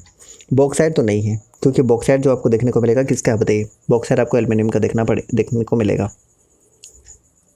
PB का एटॉमिक नंबर अभी किसी की तरफ से आंसर नहीं आया है। चलिए 39 का आंसर हो जाएगा ऑप्शन नंबर बी। जितने भी मैग्नेटाइट आंसर कर रहे हैं, मैग्नेटाइट इस प्रश्न का उत्तर हो जाएगा। मैग्नेटाइट ऑप्शन नंबर क्या होगा? 20 प्रश्न का उत्तर होगा। और लौह प्रतिशत इसमें कितना होता है, अगर लोहे का प्रतिशत पूछ लेंगे मैग्नेटाइट में लोहे का प्रतिशत कितना होता है, तो ये भी नोट कर लीजिए 72% होता है लोहे का प्रतिशत इसमें मैग्नेटाइट में। ये आप समझ लीजिए कितना, 72%। ये आपको याद रखना है, राइट। ओके, चलिए अगले प्रश्न की तरफ मूव करते हैं। अगला प्रश्न आपके सामने है कि निम्नलिखित में से क्या जल की स्थायी कठोरता का कारण है। स्थायी कठोरता का कारण क्या हो सकता है, आप आराम से आंसर कर दीजिएगा, सभी की तरफ से इसका आंसर आना चाहिए। हमने पिछले क्लास में भी इसके बारे में आपको बताया था, अगर आपको याद हो तो आप आंसर कर पाएंगे। बताइएगा ऑप्शन नंबर सी, यानी कि कैल्शियम सल्फेट। जितने भी आंसर कर रहे हैं ऑप्शन नंबर सी इस प्रश्न का सही उत्तर होगा, right. Option number C calcium sulphate, जितने भी आंसर कर रहे हैं ऑप्शन नंबर सी इसका बिल्कुल करेक्ट आंसर हो जाएगा, राइट। ओके, नेक्स्ट क्वेश्चन की तरफ मूव करते हैं कि डॉट डॉट का तार इस्पात के तार से अधिक प्रबल होता है। किसका जो तार है, तार आप समझ रहे हैं ना, वायर, किसका वायर प्रबल होगा।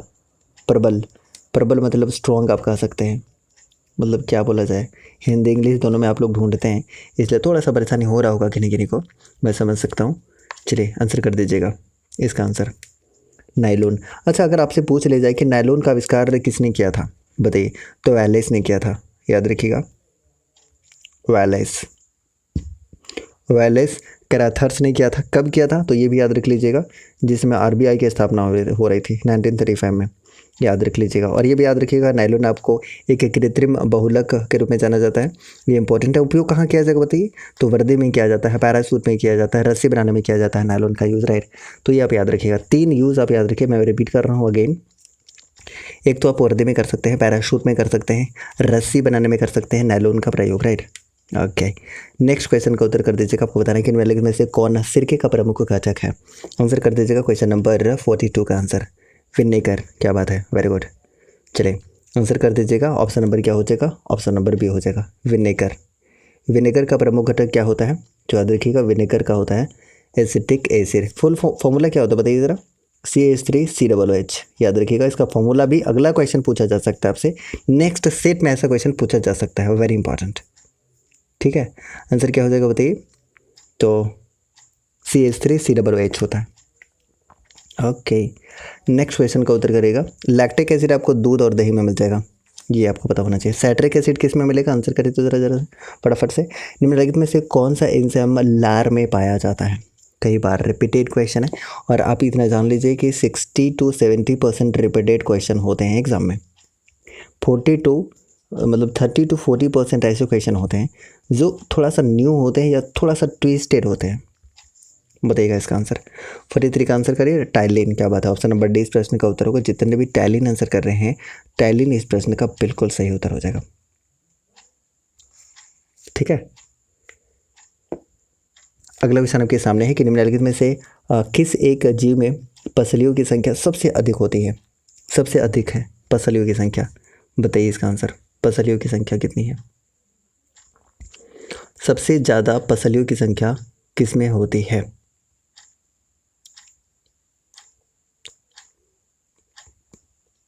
देखिए क्या है ना, कि जितने भी स्तनपायी हैं, स्तनपायी में सबसे ज़्यादा पसलियों की संख्या मिलेगी, मैंने हिंट कर दिया है। अब बताइएगा स्तनपायी इसमें कौन सा हो जाएगा, बी इसका ऑप्शन हो जाएगा, ऑप्शन नंबर बी। लगभग आपको आप समझ लीजिए कि 200 से 400 के आसपास आपको हड्डियाँ देखने को मिल जाती हैं, 200 से 400, तो ऑप्शन क्या हो जाएगा, 20 प्रश्न का उत्तर होगा, राइट। ओके, सांप, हाँ सांप इसका आंसर हो जाएगा, स्नेक। निम्न में किसको हृदय का प्रारंभिक पेस मेकर कहा जाता है। पेस मेकर आपने नाम ज़रूर सुना होगा, और इसका आंसर कर दीजिएगा। सभी को एक एक लाइक शेयर करते हुए, राइट। मज़ा नहीं आता है अगर आप लाइक शेयर नहीं करते हैं, एक एक लाइक तो कर ही सकते हैं, चलो शेयर नहीं कर पाते हैं, लाइक तो कर सकते हैं, अपने हाथ में है ना। चलिए आपके पास ग्रुप नहीं होगा तो आप शेयर नहीं कर पा रहे हैं, लाइक तो अपने हाथ में है, ये तो कर दीजिए 45 का आंसर करते हुए, ठीक है। ऑप्शन नंबर ए, तो ए नोट जितने भी कर रहे हैं, ऑप्शन नंबर ए इसका बिल्कुल करेक्ट आंसर होगा, जितने भी आप ए आंसर करने की कोशिश कर रहे हैं, वेरी इंपॉर्टेंट। अगला क्वेश्चन, पक्षियों के वैज्ञानिक अध्ययन को क्या कहते हैं। ये भी बहुत ही इंपॉर्टेंट क्वेश्चन है, बताइए। हम तो इन्फिनिटी बोलेंगे, मतलब बताइएगा इसका आंसर क्या हो जाएगा। पक्षियों के वैज्ञानिक अध्ययन को क्या कहते हैं, ऑर्निथोलॉजी। क्या बात है, ऑर्निथोलॉजी, वैज्ञानिक अध्ययन को क्या कहते हैं, ये आपको बताना है। आंसर करिए, ऑर्निथोलॉजी। बिल्कुल। ऑर्निथोलॉजी जितने भी आंसर कर रहे हैं बिल्कुल करेक्ट आंसर हो जाएगा। अच्छा, हर्पिटोलॉजी क्या होता है? अगर हर्पिटोलॉजी अगर बात करते हैं तो ये क्या होता है? तो उभयचर और सरीसृप का जो अध्ययन होता है ना, उसे हर्पिटोलॉजी बोला जाता है। अच्छा, अगर आपसे पूछ ले कि मेलाकोलॉजी क्या बोला जाता है, जो मेलाकोलॉजी है वो किसे बोला जाता है? तो मोलस्का, आपने नाम सुना होगा ना, तो मोलस्का के अध्ययन को बोला जाता है क्या? मेलाकोलॉजी। ठीक है। लिम्नोलॉजी किसे बोला जाता है अगर आपसे पूछ रहे, तो आप क्या कर सकते हैं आंसर बताइए? तो तालाब, उसके बाद पोखर, झील, ये सब का जो अध्ययन होता है उसको लिम्नोलॉजी बोला जाता है। इन तमाम चीज़ों को याद रखेंगे, राइट। थोड़ा सा नया था इसलिए मैंने बता दिया आपको। ऑप्शन नंबर डी इस प्रश्न का उत्तर होगा। एक बार मैं रिपीट कर रहा हूँ, राइट। चलिए, हर्पिटोलॉजी अगर आपसे पूछेगा तो ये उभयचर और सरीसृप के अध्ययन को बोलेंगे। लिम्नोलॉजी बोलेगा तो तालाब, पोखर और झील का जो अध्ययन होगा उसको लिम्नोलॉजी बोलेंगे। और मेलाकोलॉजी आपसे पूछेगा तो याद रखिएगा ये मोलस्का के अध्ययन को बोलते हैं, मोलस्का के अध्ययन को, राइट। ओके, नेक्स्ट क्वेश्चन की तरफ बढ़ते हैं और इसका आंसर कर दीजिएगा कि जीवन का ब्लूप्रिंट है। जीवन का ब्लूप्रिंट क्या है? Very important question. 47 number question. काफ़ी क्वेश्चन हम लोग कर लिए और काफ़ी क्वेश्चन बाकी है, तो थोड़ा फास्ट करने की कोशिश करेंगे। Option number A, DNA. DNA का फुल फॉर्म क्या होता है बताइएगा ज़रा। डीएनए का फुल फॉर्म क्या होता है? सभी को आंसर कर दीजिएगा। डीएनए और आरएनए, डीएनए और आरएनए दोनों का फुल फॉर्म आप बता दीजिएगा। ऑप्शन नंबर ए इस प्रश्न का उत्तर होगा। जीवन का ब्लूप्रिंट बोला जाता है डीएनए को। नेक्स्ट, निम्नलिखित जोड़ों में से किसका मेल सही बैठा हुआ है? जो सही मेल है ये आप बता दीजिएगा, क्या हो जाएगा बताइए। मलेरिया के लिए आप क्या यूज़ करते हैं? क्लोरोक्विनीन यूज़ करते हैं, बहुत ज़्यादा यूज़ हुआ था कोविड-19 के समय में, तो मुझे लगता है कि आप इसका आंसर बिल्कुल कर पाएंगे। अस्कर्वी ये विटामिन सी से होता है, ना कि थायमिन विटामिन। थायमिन किसका है? तो विटामिन B1 का है, ये आपको पता होना चाहिए, राइट। तो सी ऑप्शन इसका सही आंसर हो जाएगा मलेरिया। मलेरिया दिवस कब मनाया जाता है बताइएगा? मलेरिया दिवस कब मनाया जाता है? आंसर कर दीजिएगा। डिऑक्सी राइबोन्यूक्लिक एसिड, बहुत बढ़िया। लोकप्रिय पेय कॉफ़ी पौधों के किस भाग से प्राप्त होती है? कॉफ़ी सबसे ज़्यादा आपको कर्नाटक में देखने को मिलेगा। कर्नाटक में सबसे ज़्यादा कॉफ़ी देखने को मिलेगा। अगर चाय आपसे पूछा होता तो याद रखिएगा असम में देखने को मिलेगा, और असम में सबसे ज़्यादा चाय देखने को मिलेगा। किस भाग से कॉफ़ी प्राप्त होता है? आंसर कर दीजिएगा 49 का आंसर। ऑप्शन नंबर डी, बीज से। याद रखेंगे, ऑप्शन नंबर डी इस प्रश्न का उत्तर होगा। जितने भी डी आंसर करने की कोशिश कर रहे हैं बिल्कुल सही है, राइट। ऑप्शन नंबर डी इस प्रश्न का उत्तर हो जाएगा। उसके बाद 50 का सही आंसर कर दीजिएगा कि निम्नलिखित में से क्या गैर जैव निम्नीकरणीय यानी कि नॉन बायोडिग्रेडेबल अपशिष्ट है? वेरी इंपॉर्टेंट क्वेश्चन, ये आप बता दीजिएगा, ये अच्छा प्रश्न है। आंसर करिए। निम्नलिखित में से क्या गैर जैव निम्नीकरणीय यानी कि नॉन बायोडिग्रेडेबल अपशिष्ट है? इस प्रश्न का उत्तर करिए सीड। हाँ, सीड उसका बिल्कुल करेक्ट आंसर था। लोकप्रिय कॉफ़ी जो है वो सीड से प्राप्त होता है, उसका आंसर तो आपने कर दिया। 50 का आंसर करिए, सी आंसर आ चुका है, क्या बात है। अब 50 का सी आंसर आ रहा है और सी आप इसका आंसर कर सकते हैं। और आप जानते हैं कि नॉन बायोडिग्रेडेबल क्या हो जाएगा? ऑप्शन नंबर सी इस प्रश्न का उत्तर होगा, non biodegradable. Option number C is correct one. जितने भी सी आंसर कर रहे हैं एक बार सारा दिवस याद करा दीजिए। हाँ ठीक है, अब मैं हिंट इतना कर देता हूँ कि अप्रैल में मनाया जाता है, ये आप बता दीजिएगा। अप्रैल में मनाया जाता है मलेरिया डे। मैंने इतना हिंट कर दिया है, अब आंसर कर दीजिएगा मलेरिया डे कब मनाते हैं? मतलब किन्हीं को भी नहीं पता मलेरिया डे कब मनाते हैं? Oh my God, what's going on.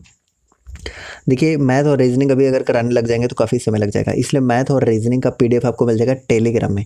Telegram कहाँ से ज्वाइन करेंगे? तो देखिए कमेंट बॉक्स में पिन किया हुआ है हैप्पी स्टडी जोन। देखिए ऊपर में येलो कलर का देखने को मिल रहा है, नहीं देखने को मिल रहा है? कोई बात नहीं, नहीं मिल रहा है तो ऐसा कीजिए कि डिस्क्रिप्शन बॉक्स में जाइए, वहाँ तो लिंक आपको मिल ही जाएगा 100%। तो डिस्क्रिप्शन बॉक्स में जाइए, वहाँ से आपको लिंक मिल जाएगा, या फिर सर्च करेगा ना हैप्पी स्टडी जोन, वहाँ से भी आपको मिल जाएगा। ठीक है। 24 अप्रैल, 24 मार्च कैसे हो सकता है? अप्रैल, हाँ 24 अप्रैल बिल्कुल सही कह रहे हैं, 24 अप्रैल हो सकता है। ठीक है जी, 24 अप्रैल, 25 अप्रैल, 24 अप्रैल भी कर रहे हैं, 25 अप्रैल भी कर रहे हैं। आप डिसाइड कर लीजिए कि इसका आंसर क्या होगा। बिल्कुल 25 अप्रैल होगा, राइट। 25 अप्रैल हो जाएगा, ठीक है, 25 अप्रैल होगा। 24 अप्रैल को कौन सा डे मनाते हैं ये आप बता दीजिए ज़रा।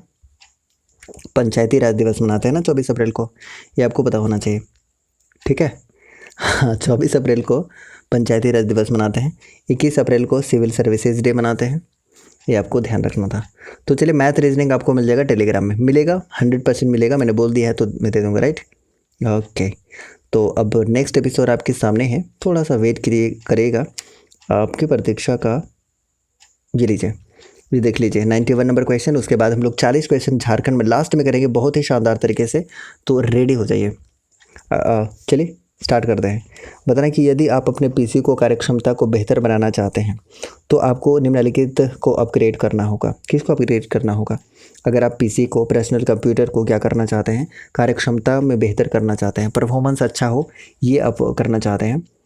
24 मार्च को टीबी डे, हाँ अभी सही है। 22 अप्रैल को अर्थ डे, बिल्कुल सही बात है। वाह सुधीर जी बहुत अच्छे। 91 का आंसर कर दीजिएगा। पीसी मतलब पर्सनल कंप्यूटर, आपको किसको अपग्रेड करना होगा? 91 का आंसर कर दीजिएगा। क्या बात है, सीपीयू को। Very good. चलिए आंसर आ चुका है सीपीयू, और जितने भी आंसर कर रहे हैं सीपीयू, सभी की तरफ से सीपीयू इसका आंसर आ रहा है, तो ऑप्शन नंबर ए इसका बिल्कुल करेक्ट आंसर होगा। सीपीयू यानी कि सेंट्रल प्रोसेसिंग यूनिट। ठीक है, ओके। नेक्स्ट क्वेश्चन आंसर करेगा कि कंप्यूटर के हर प्रमुख हिस्से से जुड़े एकीकृत सर्किट को क्या कहते हैं? आंसर कर दीजिएगा, सभी की तरफ से आना चाहिए। और इंटीग्रेटेड सर्किट किस जनरेशन ऑफ कंप्यूटर में यूज़ किया गया था? बताइए, कंप्यूटर के किस जनरेशन में इंटीग्रेटेड सर्किट और माइक्रो चिप यूज़ किया गया था? दोनों प्रश्न का उत्तर कर दीजिएगा। देखिए आपको पता होना चाहिए कि फर्स्ट जनरेशन में था, उसमें क्या यूज़ किया गया था? वैक्यूम ट्यूब यूज़ किया गया था, राइट, वैक्यूम ट्यूब। दूसरा में ट्रांजिस्टर यूज़ किया गया था। तीसरा में इंटीग्रेटेड सर्किट यूज़ किया गया था। चौथे में क्या यूज़ किया गया था? तो माइक्रो चिप यूज़ किया गया था, माइक्रो प्रोसेसर यहाँ पर यूज़ कर दिया गया था। और फिफ्थ में आपका जो है वो आप देखिएगा कि आर्टिफिशियल इंटेलिजेंस इंट्रोड्यूस हो गया था। आर्टिफिशियल इंटेलिजेंस आपको याद रखना है, artificial intelligence, ultra large scale integration आप कह सकते हैं, राइट। ये फिफ्थ जनरेशन में आपको मिल गया था। अब देखिए एआई की बात कर रहे हैं, यानी कि आर्टिफिशियल इंटेलिजेंस की बात कर रहे हैं, तो इसका जनक किसे बोला जाता है? बताइएगा ज़रा। अगर आपसे पूछेगा कि जनक किसे कहा जाता, तो याद रखिएगा ये जॉन मैकार्थी को बोला जाता है। जॉन मैकार्थी को बोला जाता है, ये इंपॉर्टेंट है, जॉन मैकार्थी को बोला जाता है, राइट। ओके चलिए, मदरबोर्ड आंसर कर रहे हैं, मदरबोर्ड ऑप्शन नंबर ए इसका सही आंसर होगा। जितने भी आंसर कर रहे हैं ऑप्शन नंबर ए, ठीक है, ओके। नेक्स्ट क्वेश्चन की तरफ बढ़ते हैं। आंसर कर दीजिएगा कि बैंकिंग क्षेत्र में अधिक संख्या में चेकों के तेज निस्तारण के लिए निम्नलिखित में से कौन सा प्रयुक्त होता है? देख रहे हैं ना कितना हार्ड वर्ड यूज़ किया जाता है हिंदी में। तो फर्स्ट में वैक्यूम ट्यूब, सेकंड में ट्रांजिस्टर, थर्ड में IC integrated circuit, and fourth में माइक्रो प्रोसेसर, एंड फिफ्थ में एआई आप बोल सकते हैं आप, ultra large scale integration, right. Okay 93 का आंसर करिए, ऑप्शन नंबर सी। चलिए इसका फुल फॉर्म कौन बताएंगे, बताइए। तो MICR अगर आपसे पूछेगा फुल फॉर्म तो काफ़ी इंपॉर्टेंट है, याद रखना चाहिए आपको। मैग्नेटिक इंक कैरेक्टर रिकॉग्निशन, ठीक है, मैग्नेटिक इंक कैरेक्टर रिकॉग्निशन, ये आपको ध्यान रखना है। और इसका आंसर हो जाएगा ऑप्शन नंबर सी, जितने भी सी आंसर कर रहे हैं, ठीक है, ओके। नेक्स्ट क्वेश्चन आपको बताना है कि HDMI टाइप ए कनेक्टर में कितने पिन होते हैं? आंसर कर दीजिएगा, सभी को इसका आंसर करिएगा। हम उम्मीद करते हैं इसका आंसर कर सकते हैं आप। चलिए बताइएगा कितने।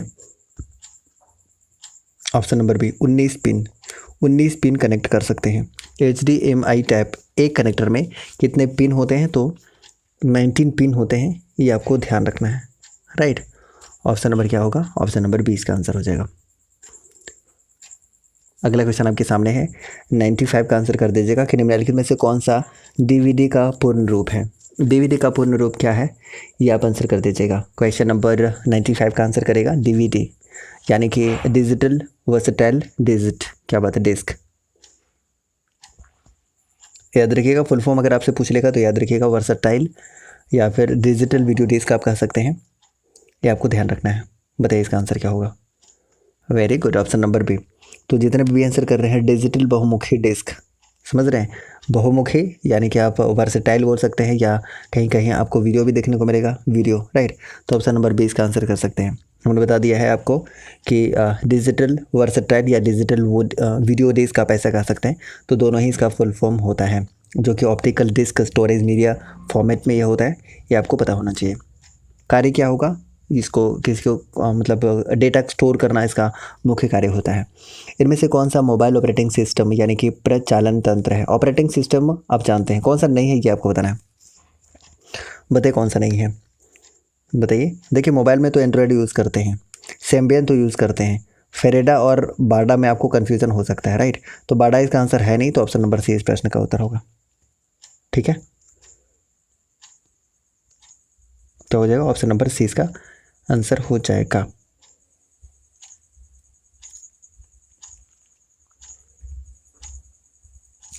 ठीक है, नेक्स्ट क्वेश्चन की तरफ मूव करते हैं। आपको बताना है कि भाषा डॉट डॉट भाषा एक उच्च स्तरीय भाषा नहीं है। कौन सा उच्च स्तरीय भाषा नहीं है बताइएगा ज़रा।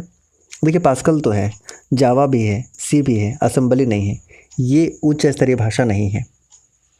ठीक है, ये उच्च स्तरीय भाषा नहीं है, तो ऑप्शन नंबर क्या हो जाएगा, ऑप्शन नंबर सी इसका सही आंसर हो जाएगा। जावा को किस कंपनी ने विकसित किया था, जावा को किस कंपनी ने विकसित किया था। एक लाइक करिए और आंसर बता दीजिएगा। एक लाइक करते हैं, फटाफट से एक लाइक कर दीजिएगा। और मैंने कहा कि जितने भी नए लोग हैं वो सब्सक्राइब कर लीजिए, और सब्सक्राइब नहीं करना है तो गाइस आप कम से कम आंसर तो कर सकते हैं। कोई बात नहीं, आप सब्सक्राइब मत कीजिए, लाइक मत कीजिए, आप आंसर तो कीजिए, आपके लिए बेनिफिट होगा। ठीक है, तो आंसर करने की कोशिश करें आप। ऑप्शन नंबर क्या हो जाएगा, बी इसका आंसर हो जाएगा, सन। ठीक है, इसका आंसर क्या हो जाएगा, जितने भी बी आंसर कर रहे हैं, सन मैक्रो सिस्टम।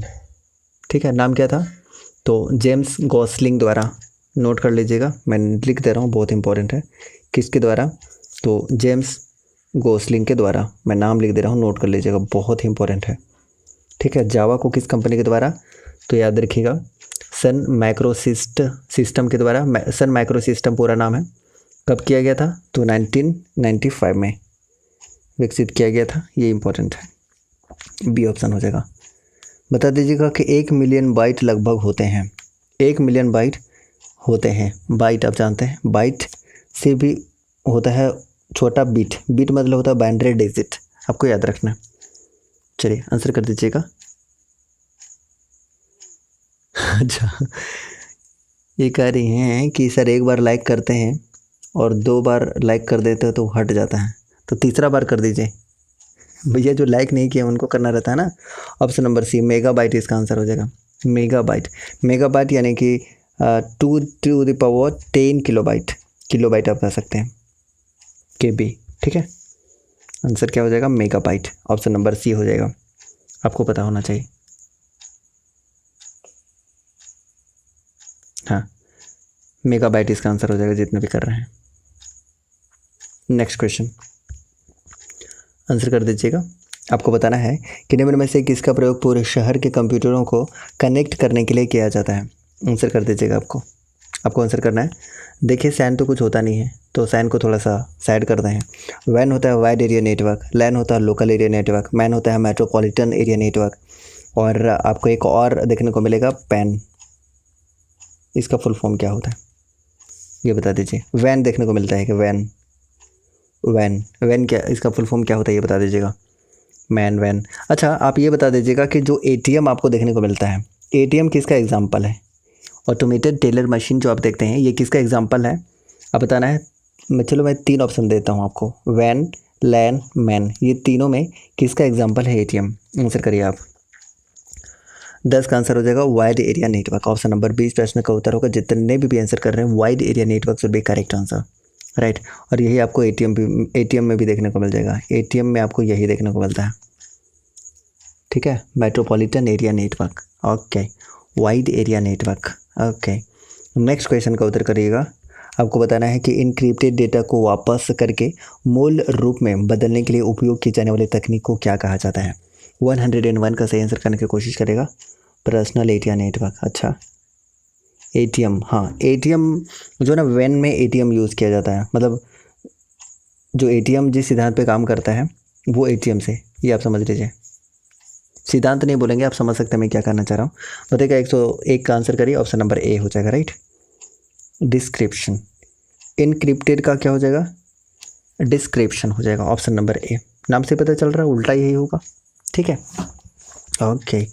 नेक्स्ट क्वेश्चन का उत्तर करिए आप, और बताना है कि गूगल क्रोम में नई टैब को खोलने के लिए हम डॉट डॉट दबाते हैं, क्या दबाते हैं, शॉर्टकट कीज क्या यूज़ करते हैं, बता दीजिए। ये तो ओपन हो जाता है, इसमें न्यू डॉक्यूमेंट लेंगे, जी से जस्टिफाई हो जाएगा। बताइए इसका आंसर हो जाएगा T4 टैब, T4 टैब यानी कि ऑप्शन नंबर A आंसर हो जाएगा, right. Control plus T use करते हैं क्रोम में नई टैब खोलने के लिए, ये आप याद रखिएगा, ठीक है। ओके, नेक्स्ट क्वेश्चन आपके सामने है, कौन सा गलत है ये आप बता दीजिए, कौन सा गलत है। गूगल एक खोज इंजन है यानी कि सर्च इंजन है जो मूल रूप से लैरी पेज और सर्गी ब्रेन के द्वारा विकसित किया गया था 1998 में। हाँ भाई, ये तो लगता है सही बोल रहा है। विंग माइक्रोसॉफ्ट द्वारा विकसित इंक एक वेब ब्राउज़र है, आपने सुना है कभी? विंग जो है एक वेब ब्राउज़र है क्या? माइक्रोसॉफ्ट नहीं भैया, ये वेब ब्राउज़र नहीं है। ऑप्शन नंबर डी जो है वो गलत है, मतलब ऑप्शन नंबर 2 जो है वो गलत है, यानी कि ऑप्शन नंबर डी इस प्रश्न का उत्तर होगा। क्या आंसर हो जाएगा? डी होगा कि नहीं होगा? विंग माइक्रोसॉफ्ट द्वारा विकसित एक वेब ब्राउज़र है, वेब ब्राउज़र नहीं है, एक एप्लीकेशन है। बोथ आर करेक्ट नहीं है भाई, ऑप्शन नंबर डी हो जाएगा। दोनों ही आपको सर्च इंजन देखने को मिलता है।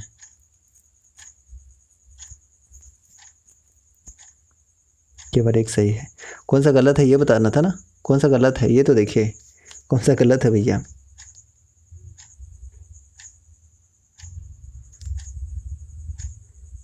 नेक्स्ट क्वेश्चन की तरफ बढ़ते हैं और इसका आंसर कर दीजिएगा। आपको बताना है कि कौन सा गलत है। ये लीजिए 104 का फिर से आपके सामने आ गया है, आंसर करिए। बताना है कि आपको ईमेल पढ़ना या भेजना समाप्त करने के बाद लॉग ऑन या लॉग आउट पर क्लिक करना चाहिए, ठीक है। ईमेल के संबंध में BC से यानी कि ब्लैक कार्बन कॉपी होता है। बताइए 104 का आप आंसर कर सकते हैं, कौन सा हो जाएगा? नहीं, ये तो कंपलसरी नहीं लग रहा, मतलब ये सही लग रहा है। कौन सा गलत है ये आप बता दीजिएगा ज़रा। 104 का आंसर करिए सभी को, कौन सा गलत है कौन सा सही है। देखते हैं आंसर कौन करते हैं। ब्लैक होता है या ब्लाइंड होता है बताइएगा ज़रा। मुझे लगता है कि ये ब्लाइंड होता है शायद, ब्लाइंड, ब्लैक नहीं होता है, तो ये तो गलत है और ये तो सही बोल रहा है, ये सही हो जाएगा। तो केवल क्या गलत है? ऑप्शन नंबर बी हो जाएगा, राइट, बी हो जाएगा, क्योंकि ब्लैक नहीं होता है, ब्लाइंड होता है, याद रखिएगा, ब्लाइंड कार्बन कॉपी होता है। और ये पहला बिल्कुल सही है, आपको ईमेल पढ़ने या भेजने समाप्त करने के बाद लॉग आउट कर देना चाहिए, ठीक है, लॉग आउट पर क्लिक करना चाहिए, बिल्कुल ऐसा करना चाहिए आपको। अगले क्वेश्चन की तरफ बढ़ते हैं। अगले क्वेश्चन का उत्तर कर दीजिएगा। आपको बताना है 105 का आंसर कि मोबाइल के जरिए धनराशि के अंतरण को क्या कहते हैं। 105 का आंसर कर दीजिएगा सभी कोई।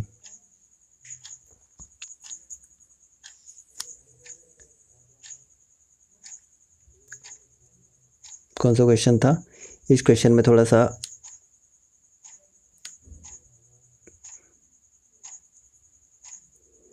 अच्छा, हाँ 103 में थोड़ा सा ये कर लीजिएगा कि दोनों ही वेब ब्राउज़र है गाइस, ये भी है। विंग तो आपने देखा होगा ना, विंग, थोड़ा सा इसका ऑप्शन बी कर लीजिएगा, राइट, बी इसको सुधार लीजिएगा, माफ़ी चाहेंगे, ठीक है। ऑप्शन नंबर बी भी हो जाएगा। विंग भी आपको एक तरह का वेब ब्राउज़र ही देखने को मिलता है। चलिए ठीक है, आंसर कर दीजिएगा इसका। क्वेश्चन नंबर 105 का आंसर कर दीजिए। IMPS का फुल फॉर्म क्या होता है बताइए। IMPS का फुल फॉर्म क्या होता है? सभी को आंसर करेगा ज़रा। अच्छा, इसकी शुरुआत कब की गई थी? ये जो आप धनराशि का हस्तांतरण करते हैं, ट्रांसफ़र करते हैं IMPS के तहत, IMPS के तहत, ये आपको देखने को मिलेगा 22 नवंबर 2010। ये आपको ध्यान रखना है, 22 नवंबर 2010, ठीक है। ओके, नेक्स्ट क्वेश्चन का उत्तर कर दीजिएगा। आपको बताना है इसका आंसर कि URL में HTTP क्या होता है। URL बता दीजिएगा इसका आंसर। HTTP क्या होता है? ये एक तरह का प्रोटोकॉल होता है, ठीक है, प्रोटोकॉल होता है। हाँ, HTTP का फुल फॉर्म फटाफट से कमेंट करिए तो सभी कोई कमेंट करेगा ज़रा। चलिए अगले प्रश्न की तरफ मूव करते हैं। थोड़ा सा बता दीजिएगा कि डेटाबेस मैनेजमेंट की पहचान कीजिए, कौन सा है डेटाबेस मैनेजमेंट, कौन सा? 107 का आंसर कर दीजिएगा, सभी की तरफ से आंसर आना चाहिए। ये MS एक्सेस आपको डेटाबेस मैनेजमेंट सिस्टम देखने को मिलेगा, तो ऑप्शन नंबर 20 प्रश्न का उत्तर होगा, जितने भी आंसर कर रहे थे, ठीक है। ओके, नेक्स्ट क्वेश्चन का उत्तर करेगा कि यदि आपका कंप्यूटर स्वतः रिबूट करता है तो संभवतः है कि इसमें क्या होगा, क्या हो सकता है अगर वो स्वयं रिबूट हो जा रहा है खुद से। हाँ, हाइपर टेक्स्ट मार्कअप लैंग्वेज, मैंने HTML का थोड़ी पूछा है, HTTP का पूछा है, HTML का मैंने नहीं पूछा है। हाँ, हाइपर टेक्स्ट ट्रांसफ़र प्रोटोकॉल अब आंसर आ चुका है, हाइपर टेक्स्ट ट्रांसफ़र प्रोटोकॉल हो जाएगा। और जो आप आंसर कर रहे थे HTML का कर रहे थे, hypertext markup language, right. Okay, चलिए इसका आंसर कर दीजिएगा। क्वेश्चन नंबर 108 का सही आंसर वायरस है। क्या है भाई? वायरस है। वायरस के कारण ही दुर्घटना हो रहा है। ऑप्शन नंबर क्या हो जाएगा? ए इसका सही आंसर हो जाएगा। नेक्स्ट क्वेश्चन नंबर 109 का आंसर कर दीजिएगा कि माइक्रोसॉफ्ट द्वारा विंडोज़ के निम्नलिखित संस्करणों में से कौन सा संस्करण जारी नहीं किया गया है। कभी आपने कभी सुना है कि विंडोज़ 9 कभी जारी किया गया? कभी नहीं आपने सुना होगा। विंडोज़ 10 है, 11 भी आपको देखने को मिलेगा, 8 भी देखने को मिलेगा, 7 भी देखने को मिलेगा, 9 आपको अभी तक नहीं मिला है। तो आंसर आप क्या कर सकते हैं बताइए? ऑप्शन नंबर सी आप आंसर कर सकते हैं, जो अभी तक ये संस्करण जारी नहीं किया गया है। नेक्स्ट, अब उसके बाद झारखंड हम लोग करेंगे। तो शानदार सेशन रहने वाला है, तो फटाफट से आप लोग एक एक शेयर करिए तो ईमानदारी से, ठीक है। सावन का महीना चल रहा है, झूठ मत बोलिएगा कोई। आंसर करेगा कि तत्काल मैसेजिंग एप्लीकेशन जो एक विंडोज़ ओएस में आता है उसे क्या कहा जाता है? OS, operating system, right. आपको बताना है इसका आंसर, सभी को कर दीजिएगा कि तत्काल मैसेजिंग एप्लीकेशन जो कि एक विंडोज़ ओएस में आता है उसे क्या कहा जाता है? आंसर कर दीजिएगा 110 का आंसर सभी को। विंडोज़ मैसेंजर बोला जाता है। Very good, option number A इस प्रश्न का उत्तर होगा। लगभग सभी लोग आंसर कर रहे हैं। और अब मात्र 40 क्वेश्चन बचा हुआ है और आप अभी तक हमारे साथ जुड़े हुए हैं, तो हम आपके धैर्य की बहुत बहुत सराहना करते हैं कि आप अभी तक हमारे साथ जुड़े हुए हैं। हर हर महादेव गुरु जी, हर हर महादेव। चलिए बता दीजिएगा कि झारखंड से संबंधित 40 प्रश्न आपके सामने हैं। आंसर कर दीजिएगा। काफ़ी अच्छे क्वेश्चन है, आपको मज़ा आ जाएगा। चलिए बता दीजिएगा कि झारखंड में कौन सा अरण्य प्रभाग का वृहत्तम संरक्षित अरण्य क्षेत्र है? 111 का आंसर कर दीजिएगा सभी को।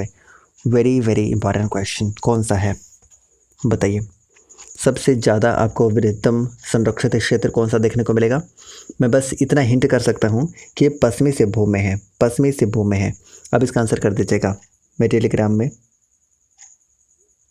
चलिए बता दीजिएगा इसका आंसर 111 का आंसर कर दीजिएगा, आपको बताना है। चलिए ऑप्शन नंबर 20 का बिल्कुल करेक्ट आंसर हो जाएगा। जितने भी सारंडा आंसर कर रहे हैं ऑप्शन नंबर बी। सारंडा कहाँ पर है? तो पश्चिमी सिंहभूम में है, ये आपको ध्यान रखना है, पश्चिमी सिंहभूम में। अगला क्वेश्चन आपके सामने आंसर कर दीजिएगा कि झारखंड में निम्नलिखित में से कौन सा स्थान बेंटोनाइट भंडार है? चलिए, जब मैंने शुरुआत में ही कहा था कि अच्छी लेवल के हैं, मॉडरेट लेवल के आपका क्वेश्चन कह सकते हैं, जो इजी ढूंढते रहते हैं, इजी से थोड़ा सा अच्छा क्वेश्चन है तो आपको मज़ा आएगा। तो अब समय आ चुका है एक एक लाइक करने का, एक एक शेयर करने का। अगर आप कर पाएँ तो ज़रूर करें, राइट, फटाफट से। चलिए 112 का आंसर कर दीजिएगा। Option number B Sahebganj. जितने भी आंसर कर रहे हैं साहेबगंज भी आंसर कर रहे हैं और अलग अलग आंसर आ रहा है, लेकिन इसका आंसर क्या हो जाएगा? साहेबगंज। साहेबगंज में कौन सा मेला लगता है अगर आपसे पूछे तो मेला बता दीजिएगा, मेला कौन सा लगता है ये आंसर कर दीजिएगा। और कौन सा जलप्रपात है, जलप्रपात कौन सा है? दोनों प्रश्न का उत्तर करें तो जल्दी से आपको इसका आंसर करना है। ऑप्शन नंबर क्या हो जाएगा? ऑप्शन नंबर बी इसका आंसर हो जाएगा। साहिबगंज से एकमात्र नदी कौन सी बहती है जो अन्य नदी से नहीं बहती है? याद रखिएगा, गंगा नदी यहाँ से बहती है, तेलियागढ़, आपको याद होगा। मेला बिंदु धाम मेला यहाँ पर लगता है। बिंदु धाम, बिंदु देखिए इसमें बिंदु दिख रहा है ना, गंज में आपको बिंदु दिखाई दे रहा है ना, तो बिंदु धाम मेला याद रख लीजिएगा। उसके बाद मोती जरा जलप्रपात आपको याद रखना है। मोती जरा जलप्रपात किस नदी किनारे? तो अजय नदी किनारे। इन तमाम चीज़ों को याद रखिएगा। गिरिडीह आते ही आपके दिमाग में क्या आना चाहिए? गिरिडीह आते ही आपके दिमाग में आना चाहिए कि पारसनाथ पहाड़ी है जिसकी ऊंचाई 1365 मीटर है, राइट, ये आपको याद रखना चाहिए। 23वें तीर्थंकर पार्श्वनाथ को समर्पित है। पाकुड़ आते हुए सबसे लोएस्ट लिटरेसी रेट याद रखना चाहिए कि सबसे कम अगर साक्षरता दर है तो वो कहाँ पर है? तो ये आपको याद रखना चाहिए कि ये पाकुड़ में है सबसे कम, सबसे ज़्यादा रांची में है। कोडरमा से अब्रक आना चाहिए आपके दिमाग में। और चार्ल्स नेपियर के द्वारा क्या किया गया था बताइए? चार्ल्स नेपियर के द्वारा क्या किया गया था? तो आप याद रखिएगा नेतरहाट स्कूल, ठीक है, इसकी स्थापना की गई थी चार्ल्स नेपियर के द्वारा। और कोडरमा में आप एक देखेंगे सैनिक स्कूल है तिलैया में, जिसकी स्थापना 1963 में की गई थी। तो इन तमाम चीज़ों को आप याद रख सकते हैं। ऑप्शन नंबर 20 प्रश्न का उत्तर होगा। जितने भी आंसर कर रहे हैं ऑप्शन नंबर बी। झारखंड धाम भी बिल्कुल सही आंसर कर रहे हैं। झारखंड धाम भी देखने को मिलेगा, हरिहर धाम भी गिरिडीह में देखने को मिलेगा, बहुत सारी चीज़ें हैं गिरिडीह में। नेक्स्ट, उद्योग और खान भूवैज्ञानिक विभाग के अनुसार झारखंड किस खनिज का एकमात्र उत्पादक है? आंसर करेगा, थोड़ा फास्ट आंसर करना होगा गाइस, आप समझ सकते हैं, थोड़ा फास्ट आंसर करना होगा। Prime coking coal. Option number क्या होगा? डी इस प्रश्न का उत्तर हो जाएगा। जितने भी डी आंसर करने की कोशिश कर रहे हैं और एक एक लाइक करिए तो सभी को मज़ा आ जाएगा, मुझे भी। अगले क्वेश्चन का उत्तर करते हुए कि सिंहभूम ट्रस्ट जोन नामक विख्यात 167 किलोमीटर के आकार के महत्वपूर्ण खनिजों का भंडार गिरही निम्न का पर गमन करता है। क्वेश्चन नंबर 114 का आंसर कर दीजिएगा। सभी की तरफ से 114 का आंसर आना चाहिए। आंसर करिए। देखिए पूर्वी सिंहभूम में है बिल्कुल, सरायकेला खरसावां भी है, पश्चिमी सिंहभूम में है, मतलब कोल्हान आप समझ लीजिए एक तरीके से। आंसर डी हो जाएगा। यह 3 जिले आपको देखने को मिलते हैं ना कोल्हान प्रमंडल में। नेक्स्ट, निम्न में से कौन सा झरना गौतम धारा झरना के रूप में भी जाना जाता है? गौतम धारा झरना ये कहाँ आपको देखने को मिलेगा? तो आप कहेंगे कि रांची में देखने को मिलेगा। कहाँ पर? रांची में देखने को मिलेगा, राढ़ू नदी पर। ये भी याद रख लीजिएगा, राढ़ू नदी पर। क्या हो जाएगा? जोन्हा जलप्रपात को बोला जाता है, डी ऑप्शन। ठीक है।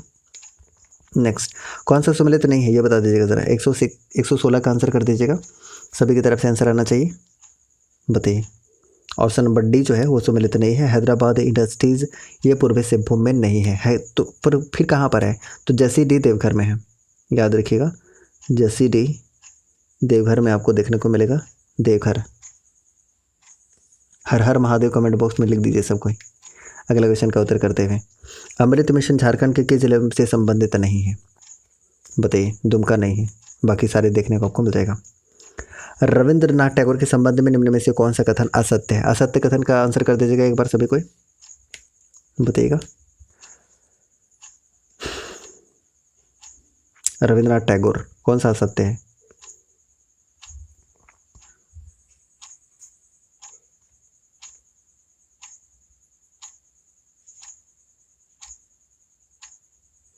बताइएगा।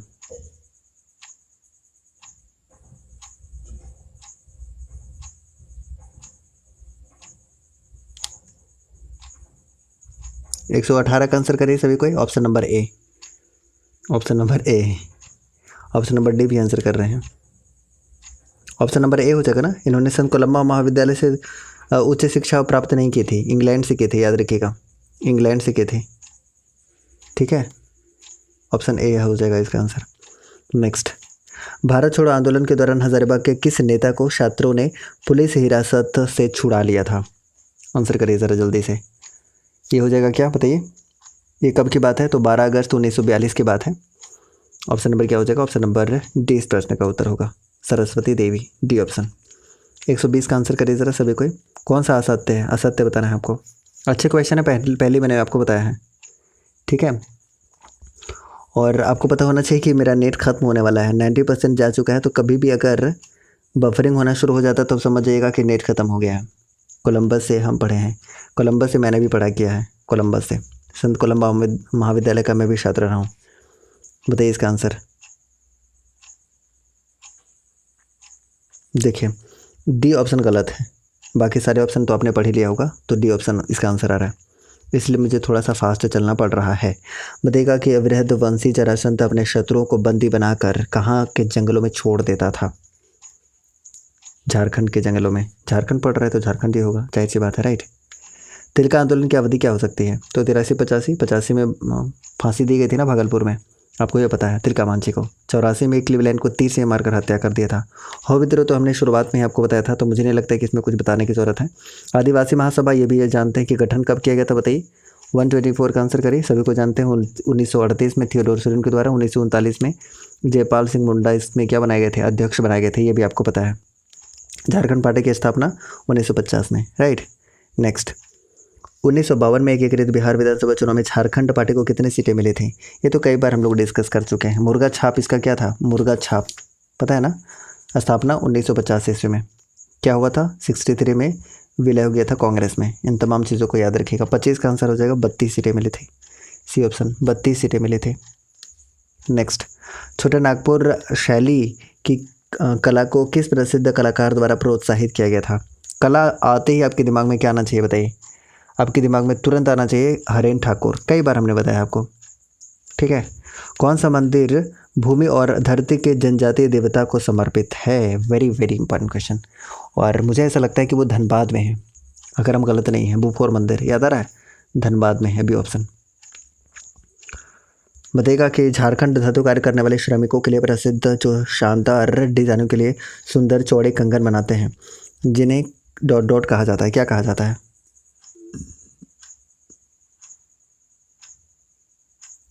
बताइए इसका आंसर।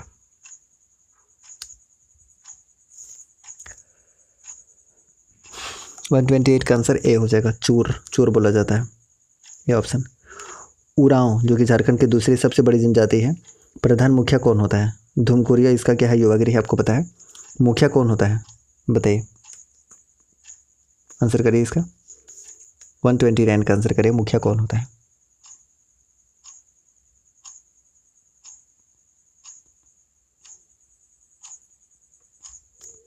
महतो होता है, सी ऑप्शन, ठीक है। नेक्स्ट, हो जनजाति के संबंध में कौन सा असत्य है, ये बता दीजिएगा। कॉलेरियन समूह से आता है, मुंडारी भाषा है, जनजाति की अपनी लिपि बारंगचीती है, निवास स्थान पलामू है, क्या सही है, क्या असत्य है ये बताना है। 130 का आंसर करिए। पलामू में नहीं, कोल्हान में ज़्यादातर देखने को मिलेगा, ये गलत हो गया, डी ऑप्शन हो जाएगा, ठीक है, डी ऑप्शन हो जाएगा। कोल्हान क्षेत्र में आपको देखने को मिलता है, आप जानते हैं। नेक्स्ट, चेरो जनजाति के विवाह के संबंध में कौन सा सत्य है, सत्य बता दीजिएगा एक बार सभी को। 31 का आंसर करिए। दो विधियाँ प्रचलित है, ढोला और चढ़ा विवाह, बिल्कुल सही बात है। वधु मूल्य दस्तेरी होता है, सही है। और बिल्कुल हिंदू के जैसे में विवाह होता है, सब सही है, डी ऑप्शन। सत्य बताइए, सत्य बता दीजिएगा। 32 का आंसर करिए। ये मुख्यतः ढालभूमि के पहाड़ी श्रृंखलाओं में स्वर्ण रेखा नदी के तट पर बसे हुए हैं। बथौड़ी स्वयं को क्षत्रिय मानते हैं और प्रोटोस्टोलाइट समूह में रखे जाते हैं, डी ऑप्शन हो जाएगा, ठीक है। ओके, नेक्स्ट क्वेश्चन का उत्तर करिए। अंगनई क्या है, अंगनई क्या है, अंगनई गीत, अंगनई गीत आपने सुना होगा, राइट, तो ऑप्शन नंबर ए हो जाएगा। स्त्रियों के द्वारा गाया जाता है, फीमेल के द्वारा गाया जाता है, ये भी आपको पता है, राइट। अगला क्वेश्चन, जादू पेटिया शैली किस जनजाति की सर्वाधिक मशहूर लोक चित्रकला शैली है। एक बार लाइक करिए सभी कोई, जल्दी से लाइक कीजिए। आप खुद देखिए आपने लाइक किया है कि नहीं, नहीं किया है तो कर लीजिए, नए लोग सब्सक्राइब भी कर लीजिएगा। बताइएगा, संथाल का, क्या बात है, ऑप्शन नंबर ए आंसर कर रहे हैं सभी कोई, ऑप्शन नंबर ए। चंडी पर्व कब मनाया जाता है, ये तो जानते ही हैं, सभी को जानते हैं, इसका आंसर कर सकते हैं, तो माघ पूर्णिमा में मनाया जाता है, राइट, याद रखिएगा, ए ऑप्शन हो जाएगा। सादरी, अंगिका, नागपुरी भाषाएं जो बोली जाती हैं वह किस भाषा परिवार से हैं, ये तो मुझे लगता है आप आंसर कर दीजिएगा, इंडो आर्यन भाषाओं से है, ठीक है। नागपुरी है, खोरठा है, पंचपरगनिया है, और कौन सा है, कुरमाली है, ये सारे के भारोपीय भाषा परिवार से संबंधित है, ये भी याद रख सकते हैं। 50 गीतों की पुस्तक कुड़ुक दंडी के रचनाकार कौन है, बताइए। 137 का आंसर, 137 का आंसर बी हो जाएगा, बिहारी लकड़ा। क्या मिला है 2005 में इनको, साहित्य अकादमी पुरस्कार मिल चुका है, याद रखिएगा 2005 में। मुंडाइज इन देयर कंट्री सुबह ही हमने पढ़ाया था, अगर आपको याद है, शरद चंद्र राय, याद है आपको। Mundas in their countries and the Kharias भी हमने पढ़ाया था, ये SC राय का है। नेक्स्ट, बताना कि झारखंड में रजरप्पा नदी पर स्थित है,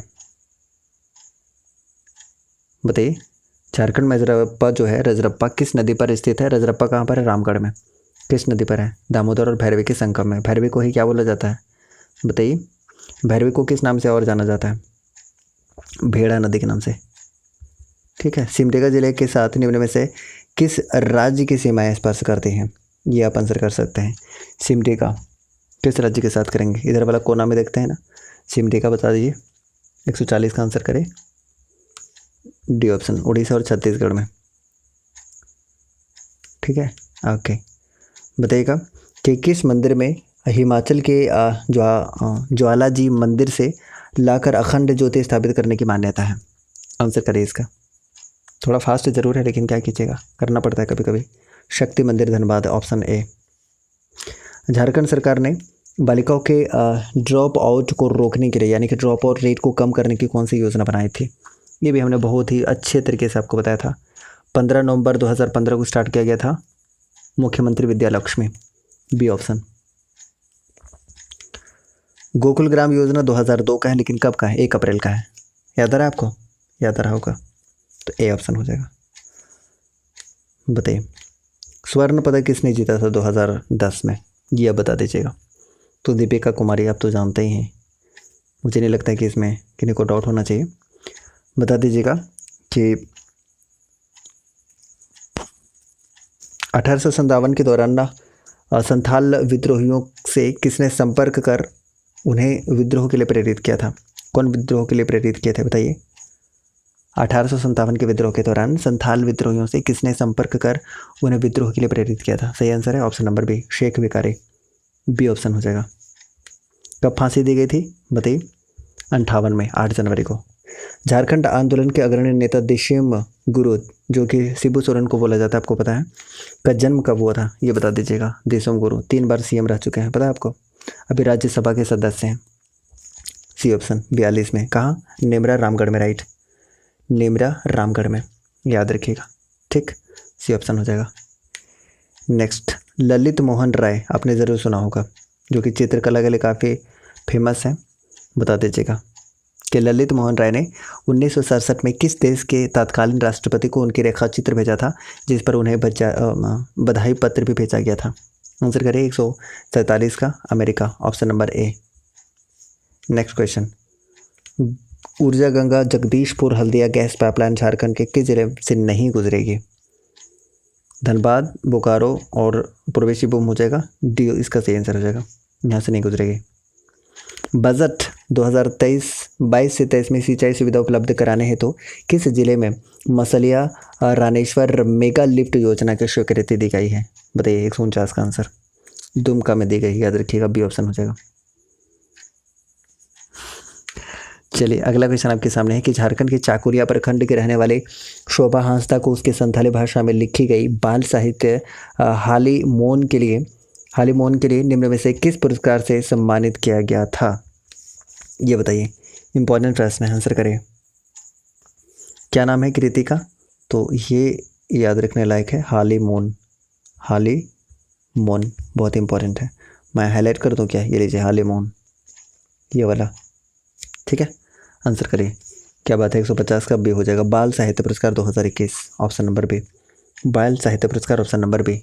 फाइनली 150 क्वेश्चन हमने कंप्लीट कर लिया है। आज का सेशन आपको कैसा लगा एक बार ज़रूर बताइएगा, सभी को बताइएगा, लाइक शेयर एंड सब्सक्राइब करते हुए। एक बार लाइक कर दीजिएगा ईमानदारी से, हाँ सभी लोग, जितने लोग हैं एक बार लाइक कर दीजिएगा। और आज का सेशन हमने कंप्लीट कर लिया गाइस, थोड़ा फास्ट मुझे करना पड़ा, आप जानते हैं क्यों करना पड़ा है। चलिए तो लेते हैं विदा, मिलते हैं नेक्स्ट क्लास में। अगर आप नए हैं तो प्लीज़ चैनल को क्या कर लीजिएगा, सब्सक्राइब कर लीजिएगा, राइट। अगर आप चैनल पर नए हैं तो प्लीज़ चैनल को सब्सक्राइब कर लीजिएगा, मैंने आपको कह दिया है और आप ऐसा करेंगे, हम ऐसा उम्मीद करते हैं। तो प्लीज़ चैनल को सब्सक्राइब कर लीजिएगा सभी कोई।